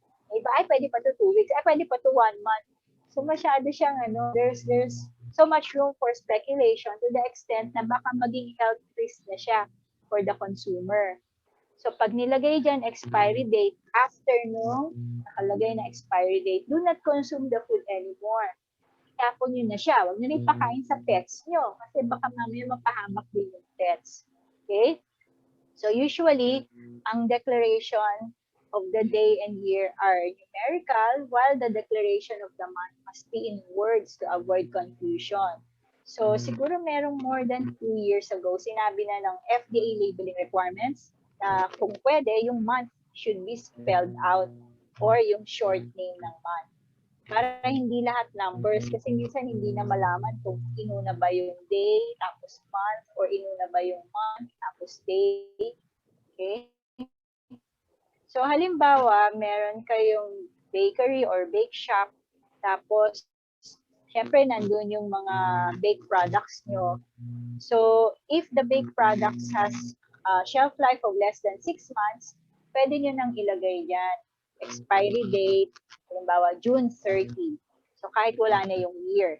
At saka kasi, kontrolado nyo naman nandun sa bake shop nyo or bakery nyo. Pag expired na yung product, you can easily pull out the products from the shelves. Okay? So food allergen information. Ayan, ni-require na rin ng FDA labeling requirements. Sumunod tayo din sa US and sa UK and sa Japan na food allergen information on the label of the products containing the following ingredients, but not limited to those listed below shall be indicated clearly, conspicuously, and indelibly located directly below the list of ingredients. So nakalagay, allergen may contain, yan. So, halimbawa, ito yung may list of food products for the allergen. Mamaya, kapakita ko sa inyo meron yan. Okay? Nutritive facts, nutrition information, or nutritive value. Pero, ang madalas natin gamitin, nutrition facts info or nutrition facts table. So, it shall be presented in tabulated form through the declaration of protein, carbohydrates, including dietary fiber and sugar, fat, including saturated fat, trans fat, cholesterol, sodium, energy value, or calories. So added vitamin A, iron, and iodine for the products covered by the food fortification program, or vitamins and minerals, and or other nutrients like fatty acids, linolenic acids for other products claimed to contain such shall also be included in the tabulation. So all nutrient quantity shall be declared in relation to the average or usual serving in terms of slices, pieces. Okay, so there's also the RENI, or the required energy intake on the nutrition facts table. Okay, so tingnan natin yung nutrition facts table. Okay. Date marking muna tayo. Expiry or expiration date. So it signifies the end of the estimated shelf life of the product under a storage condition beyond which the quality of the product is significantly impaired.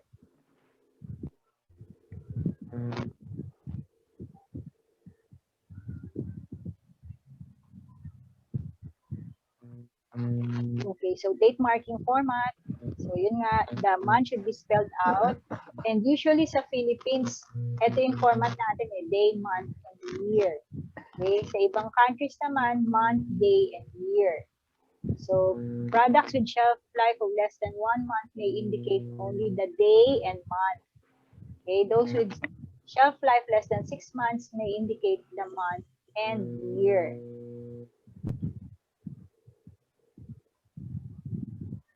Okay, example ng label.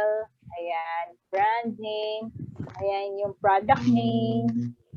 Okay, variant, unsweetened.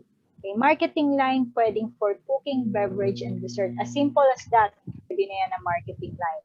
Net content, nandito siya. Ito yung inyong principal display panel. Ito yung nutrition facts table. Ito yung barcode. So, ito yung product description and the other labeling requirements. Okay. This is the principal display panel.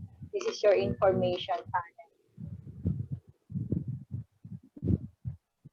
Okay, titingnan natin yung correct metric short forms. Ito yung declaration nyo ng net weight or net content. So, as you can see here, metric short forms are called symbols, not abbreviations. Therefore, they never should be followed by a period unless the symbol is the last word in a sentence. So, ito yung mga correct metric short So, liter is small l or big L, wala pong period. Milliliter, small m, big L, walang period. Gram is small g, walang period. Hindi siya capital G. Hindi siya GMS. Kung hindi, G, okay na yon, di ba? G na G. Okay? Kilogram, small k, small g. Okay, so there can be space between the metric symbol and the quantity. So yan, 237 space ml. Or pwede ring walang space kasi in other countries, wala silang space in between the quantity and the metric symbol. So okay yan. Pwedeng may space in between, pwedeng may walang space. Tama pa rin po yun. Okay? So never use the metric symbols in plural form. Hindi na siya dinadagdagan ng S. Understood na yun na madami siya. So hindi pwedeng GS, MLS, AGS. Okay? So hindi pwede yun. Ayan. Ito lang, sa ibang countries and even in Thailand, pinapractice na nila tong quantitative ingredients declaration. But in the Philippines, hindi na nila to na-implement kasi sabi ng mga manufacturers, ayaw kong i-reveal yung trade secret ko. Kaya hindi ko pwede yan lagyan ng percentage bawat ingredient. Okay, but if you can see here, this is the product, green salad dressing, this is from Thailand. Tingnan nyo yung ingredients, water, 56%, sugar, 28%. So per ingredient, meron siyang percentage. If you notice dun sa Hershey's nyo, yung chocolate bar, matagal na sa US, meron silang quid. So sa Hershey's, makikita nyo meron ng percentage bawat ingredient yung Hershey's chocolate bar. Sa atin, hindi pa siya implemented. Yan. So ganun din yan. Quid rin siya. May percentage per ingredient. Okay, ito yung mga allergen, list of allergen. Nasa FDA naman yan, list na yan. So you can ask from FDA the list of allergen, list of allergen that you can declare in your labels. Bakit nagsa-sound itong ano na? Yan, so cereal, crustaceans, egg and egg products, fish and fish products, peanuts, and other nuts, soybeans, other products, milk and milk products. So ito kasi, other people are sensitive to these ingredients, kaya it has to be declared under allergen. May contain the following ingredient. Okay? Para alam nung consumer kung kakainin niya pa yan, product, or hindi na. Kasi may risk na magkaroon siya ng allergy attack. Okay? So, ito yung nutrition facts. Ito yung old format. Ito yung new format. Sa new format, malaki na yung number of calories. Kasi nga, maraming nagkakaproblema sa health because of so much calories intake. Kaya nilakihan na nila yung number of calories. And hindi naman sobrang iba yung format. So, ito lang yung prominent na revision nung new nutrition facts table. Okay, so tingnan lang natin. So, meron siyang nutrition facts table, company name, meron siyang address. Yung address, no, kahit hindi naman siya yung buong buo. It can be the town and or barangay and town, city. Okay? And of course, meron siyang statement na product of the Philippines. Usually underneath the manufacturer's name and address para alam na itong product na to is manufactured in the Philippines. Okay? So yan, nandyan yung variant niya. So, if you have products, I recommend that you use the Filipino product name first and then the English equivalent underneath. Katulad nito, laing. So, English equivalent, taro leaves with coconut cream. hindi natin sinabing English translation kasi some products do not have direct translation in English. So it's English equivalent. So taro leaves with coconut cream. Okay, so expiry date, okay, ingredients.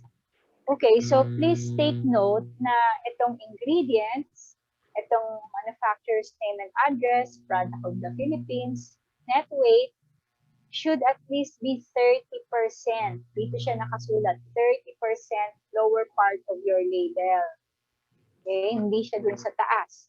Lower part ng 30% dapat nakasulat yung manufacturer's name and address, product of the Philippines, net weight or net content, and ingredients. Okay? So yung net weight or net content, pag may nakita kayo nakasulat sa taas, usually yun yung mga medical products, yung mga cough syrup or yung mga suspension, yung mga gamot, yung mga medicine na suspension or syrup, yung net weight or net content nila nandun siya sa taas. Okay, pero yung mga food products nandun siya sa lower 30% of the label nakasulat. Yan, ito pa yung isa niyang product line, lumpiang ubod. So, coconut shoot strips without egg wrapper. Eh, kasi nasa lata yan. Okay, saba, this is a product of Davao. So, this is already cooked and then blast frozen siya, ine-export sa US. So, pwede siyang i-microwave. Kasi yung mga Filipinos doon, hinahanap nila yung lasa ng saba, yung Pinoy na saba. Mas malasa raw. Okay? Kaya nag-export sila ng ganyan. Ito, banana fries. Prito siya, parang French fries. Ayan. Okay. So, yan. Always remember packaging matters.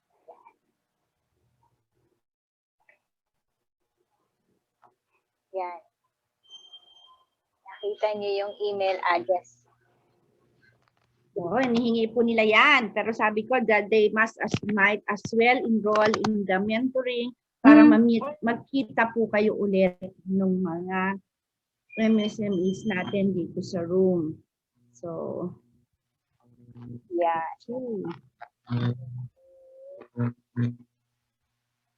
Ayan. So, teka, stop share ko muna. Kwento ko lang din, tuloy ko na yung kwento ng barcode para malaman natin kung anong kwento ng barcode dahil sa ngayon, mandatory na po ang barcode sa products if you're going to sell it in supermarkets, convenience stores, groceries, hypermarkets, kailangan meron na kayong barcode. Okay. So the barcode is a machine-readable symbol. It's a machine-readable symbol. So, nababasa siya nung scanner, pwedeng handheld, pwedeng stationary scanner, or meron kayong mga barcode reader na nakamount sa wall ng supermarkets para malaman niyo yung price ng product pag hindi siya nakasulat dun sa shelves ng supermarkets. So, this is a machine-readable symbol. The barcode system was developed by the food industry to give every product a unique code number to allow simpler and more accurate product identification. Okay. Ang dami na kasing products. Food and non-food yan. Kasi ibebenta nyo sa department store, yung mga non-food, sa supermarket, kahit food and non-food, kailangan meron kayong barcode. So the symbol makes possible the use of scanner-equipped check stands, which speed customer checkout operations. Mabilis na siya pag magbabayad sa cashier, mas mabilis na yung pag-checkout. Reduce item price marking requirements. Okay, reduce item price marking requirements except for certain sizes of yung grocery ata tsaka supermarket. May certain sizes yan sa DTI, meron silang price tag law. So, kung sakop pa ng price tag law, kailangan may individual markings pa rin per product. Okay, enables the retailer to collect complete and accurate info on all aspects of sales, transaction, and even inventories for the manufacturers. Ito pa yung other info na nakukuha nila sa barcode na very valuable for them. Okay, the Philippines is a member of the European Article Numbering System. Member tayo ng EAN kasi dalawa yan. Yung isa, UPS, Universal Product System, developed by the US. Nauna sila mag-develop globally ng barcode system. But at that time, the Philippine manufacturers are not yet ready for barcoding. So, nung ready na tayo, dito tayo sumama sa European Article Numbering System. Dito tayo nag-member. But they are inter-readable. Mababasa ni UPS, yung American system, yung European system. Mababasa rin ni European system, si American system. So the EAN is a 13-digit alphanumeric code that will identify the consumer package. So pag binilang nyo, 13 digits siya, yung barcode ng EAN. The code consists of 3-digit country code. So sa Philippines, ito ang country code natin, 480.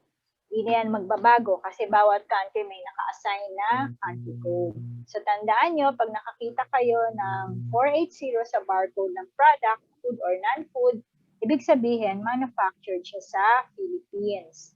Okay.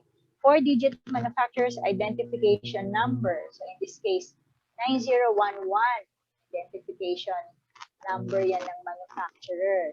Okay, 5-digit item code number. So dito, 63703. Ayan, yung item code number yan. And check digit. Ayan, ito. 0 yung check digit dito. Kasi meron silang ginagawang computation dyan sa 12 digits. Dapat lalabas yung check digit para malaman na tama yung barcode. Because there were incidents na nadidetain yung product natin doon sa country of destination pag nag-export dahil mali ang barcode. So, ang saklap, hindi siya makapasok doon sa country of destination dahil hindi ko alam kung paano, they didn't compute properly, mali yung barcode. So, kailangan nila i-recall yung product, babalik sa Philippines. And it's a lot of talagang expense on the part of the manufacturer. Okay. So, may given size siyang barcode kasi pag binigyan kayo ng barcode, isa lang ang company naman nagbibigay ng barcode eh. Capital G, capital S-1 Philippines, GS1 Philippines. Sa kanila lang talaga mag-a-apply ng barcode para hindi nagdo-doble-doble yung barcode. And sila kasi naka-invento ng system. Kaya you can just imagine how rich the company is. Diba? Dahil lahat ng gusto magbenta sa supermarket, department store, groceries, kailangan mag-apply ng barcode. But it's prorated. Kung maliit company nyo, mas maliit babayaran nyo. Kung malaki company nyo, syempre, mas malaki babayaran nyo doon sa pag-member niyan. And annually, you have to pay the annual membership fee in order for the barcode to be active. Pag cooperative, mas mura rin naman yung babayaran. So, very reasonable naman yung mga fees nila. Okay? So, barcode nominal size is 1.020 inches by 1.469 inches. Pag binigyan kayo ng digits ng barcode ng GS1 Philippines, nag-apply kayo, nagbayad kayo, binigyan na kayo ng code nyo. So, pupunta kayo sa printer, tapos gagawa sila ng film master. So, ito yung given size ng film master. Okay, yung parang dati may film tayo pag may picture. So, ganyan yan, may film master para yun yung gagamitin ng printer nyo para ma-print yung barcode sa package nyo. Okay? So, the barcode can vary from 80% reduction of the given size to 200% enlargement of the given size. Imagine, sobrang laki naman yung 200% no, pag nilagay sa label. Usually, maliit ang space ng label. So, hanggang 80% nyo siya pwede i-reduce. Or pwede nyo siyang i-truncate. Yung ba kasi pinuputol dito? Kasi matangkad siya, di ba? Pinuputol ganyan. Nababasa pa rin naman as long as the printing is very sharp. Okay? So placement on package, usually nasa lower part of package para yung cashier hindi na malito maghanap nasa yung barcode. Basta alam niya, nasa lower part ng package. Okay, package printing, ito yung guide nyo para mabasa talaga yung barcode. So light colors provide good background, dark colors provide good bars. Printing in red must be avoided kasi red yung laser ng scanner, hindi na mababasa yung red. Transparent package requires base coat. Okay, pag plastic yung kailangan meron siyang base coat na bago i-print yung barcode. So para safe, white yung background nyo and black yung bars para talagang mababasa siya. Okay? So bakit itong mga ibang lines ay manipis, itong ibang lines ay makapal? Why are some spaces thin and some spaces are thick? Okay? So ito po kasi, the combination of bars and spaces represent the digits. And ito, ang nakakabasa niyo yung machine. So these are the digits, but the scanner reads the bars and spaces. Okay, so yun yung principle niyan. Barcode. Okay. Ayan. Question po. Anybody can unmute. So dito muna. Hindi ko muna alisin dito. Question po. Etong barcode na to, di ba 13 digits? Ngayon, 12 digits pinapalitan. May pinapalitan lang dito itong dalawang digits. 11 and 12 digits pinapalitan yan. Para magamit nitong barcode na to sa maraming products. Hindi naman isang barcode, isang product lang. So, sulit naman yan. Okay? So, anybody can unmute and tell me how many products can we use this barcode combination na binayaran nyo. Sa ilang products natin siya pwede magamit. Papalitan lang natin itong 11 and 12 digits. So, ilang products pwede nyo siya magamit. Anybody can unmute and guess or answer. Sa palagay nyo, ilang products pwede nyo magamit. Itong barcode na to, papalitan lang yung 11 and 12 digits. Sagot Nine po ni po, Ma'am nine. Lucia. Ayun. More. 20 daw po, sabi ni Ma'am More. Lucia. More. More pa daw. 100. Okay, 100 po. Yes. May Nati prize. yun. Ganun eh. 100. Si Ma'am Natividad John. Mukhang may Okay. barcode to si Ma'am eh. Meron Oh, na po, ma'am. thank you, Ma'am Nati. Okay, let me just explain. So, sa 100 products, pwede natin itong gamitin. Kung wala tayong 100 products, then, kung ilan yung products natin, less than 100, magagamit na natin to, so sulit na sulit. So, ang mangyayari dyan, papalitan natin itong 11 and 12 digit. Ito, mag-uumpisa tayo sa 00 to 99. Okay, halimbawa, meron kayong banana chips unsweetened, 00. Okay, pareho pa rin ito, 4809011637000. Meron kayong banana chips, cheese flavor, magiging 01. 01. So, meron kayong banana chips na spicy. Oops. Meron kayo, so ito, 02 na. Magiging 02 na. 100. Hanggang 99. Opo, hanggang 99. Kasi, 099. 99. Opo, yan. So, ganun siya. So, sulit naman po yung binayad nyo. Okay? Alam niyo si barcode, marami yung kwento, tsaka marami yung tanong. Dito po sa barcode na to, isa pang tanong. Dito po sa barcode na to, naka-built-in po ba ang presyo ng produkto? Diba pag binasa yan doon sa cashier, magre-reflect sa monitor yung presyo ng product. So, naka-built-in po ba dito sa barcode na to ang presyo ng produkto? Anybody can answer po. Yes po. Yan, unmute lang po kayo. Hindi Yun, po. sabi niyo.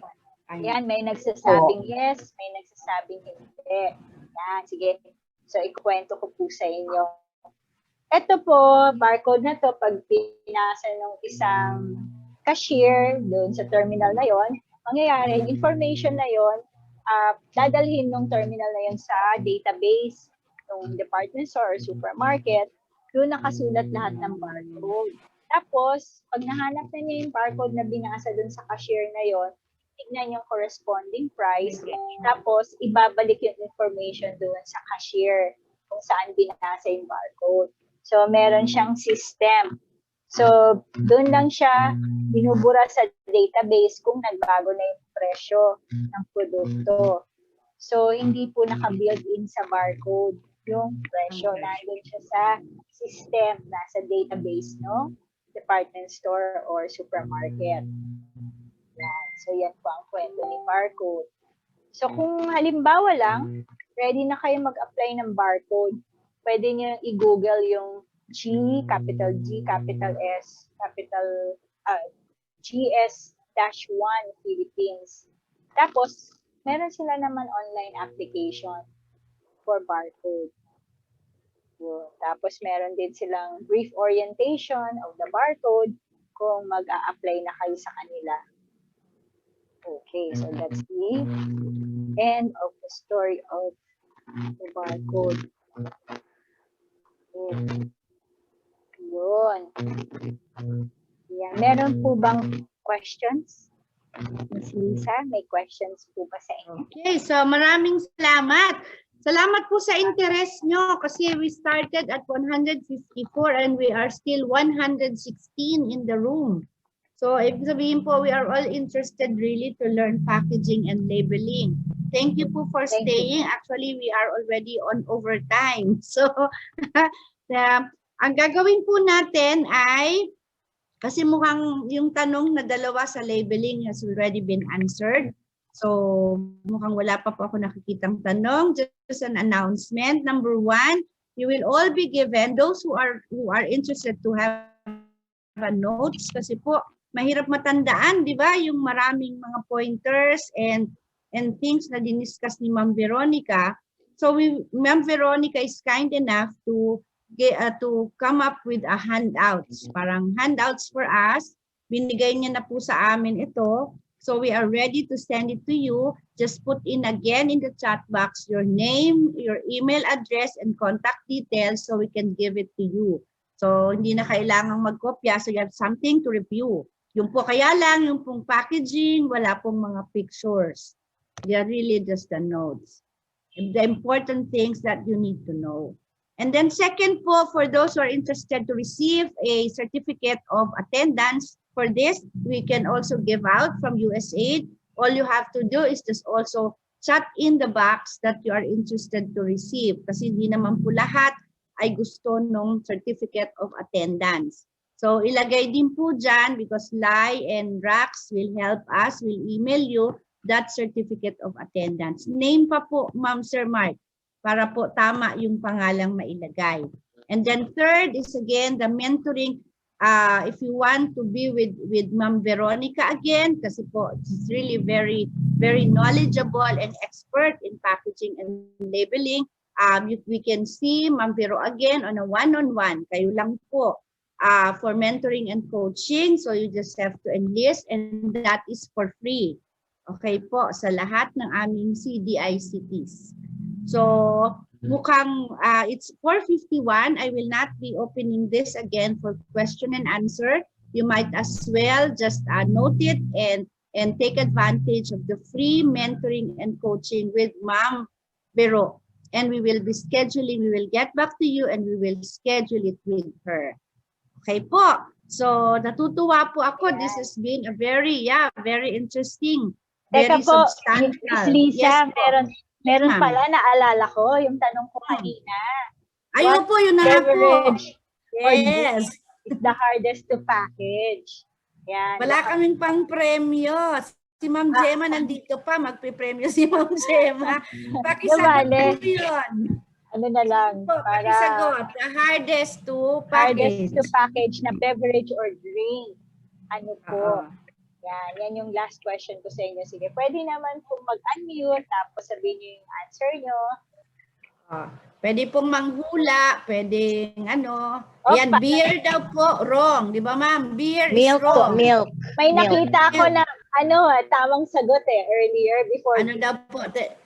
Sandali po. Basahin ko po yung wrong kasi beer. So, Okay. wrong. Hindi ko na po sasabihin. Meron pong hill. Patis daw ma'am, patis. Ayan, maraming tama, oh. Sige. Maraming tama. Patis, water. Hot water, Okay. Milk. soft drinks. Water. Tama yung water. Okay. So, bakit Paki-explain ma'am. Opo. Bakit water? Kasi water is supposedly walang smell, walang odor, walang taste. So, mahirap siya i-package dahil pag nakakuha lang siya ng konting taste or smell dun sa packaging material, mag-iba na yung lasa.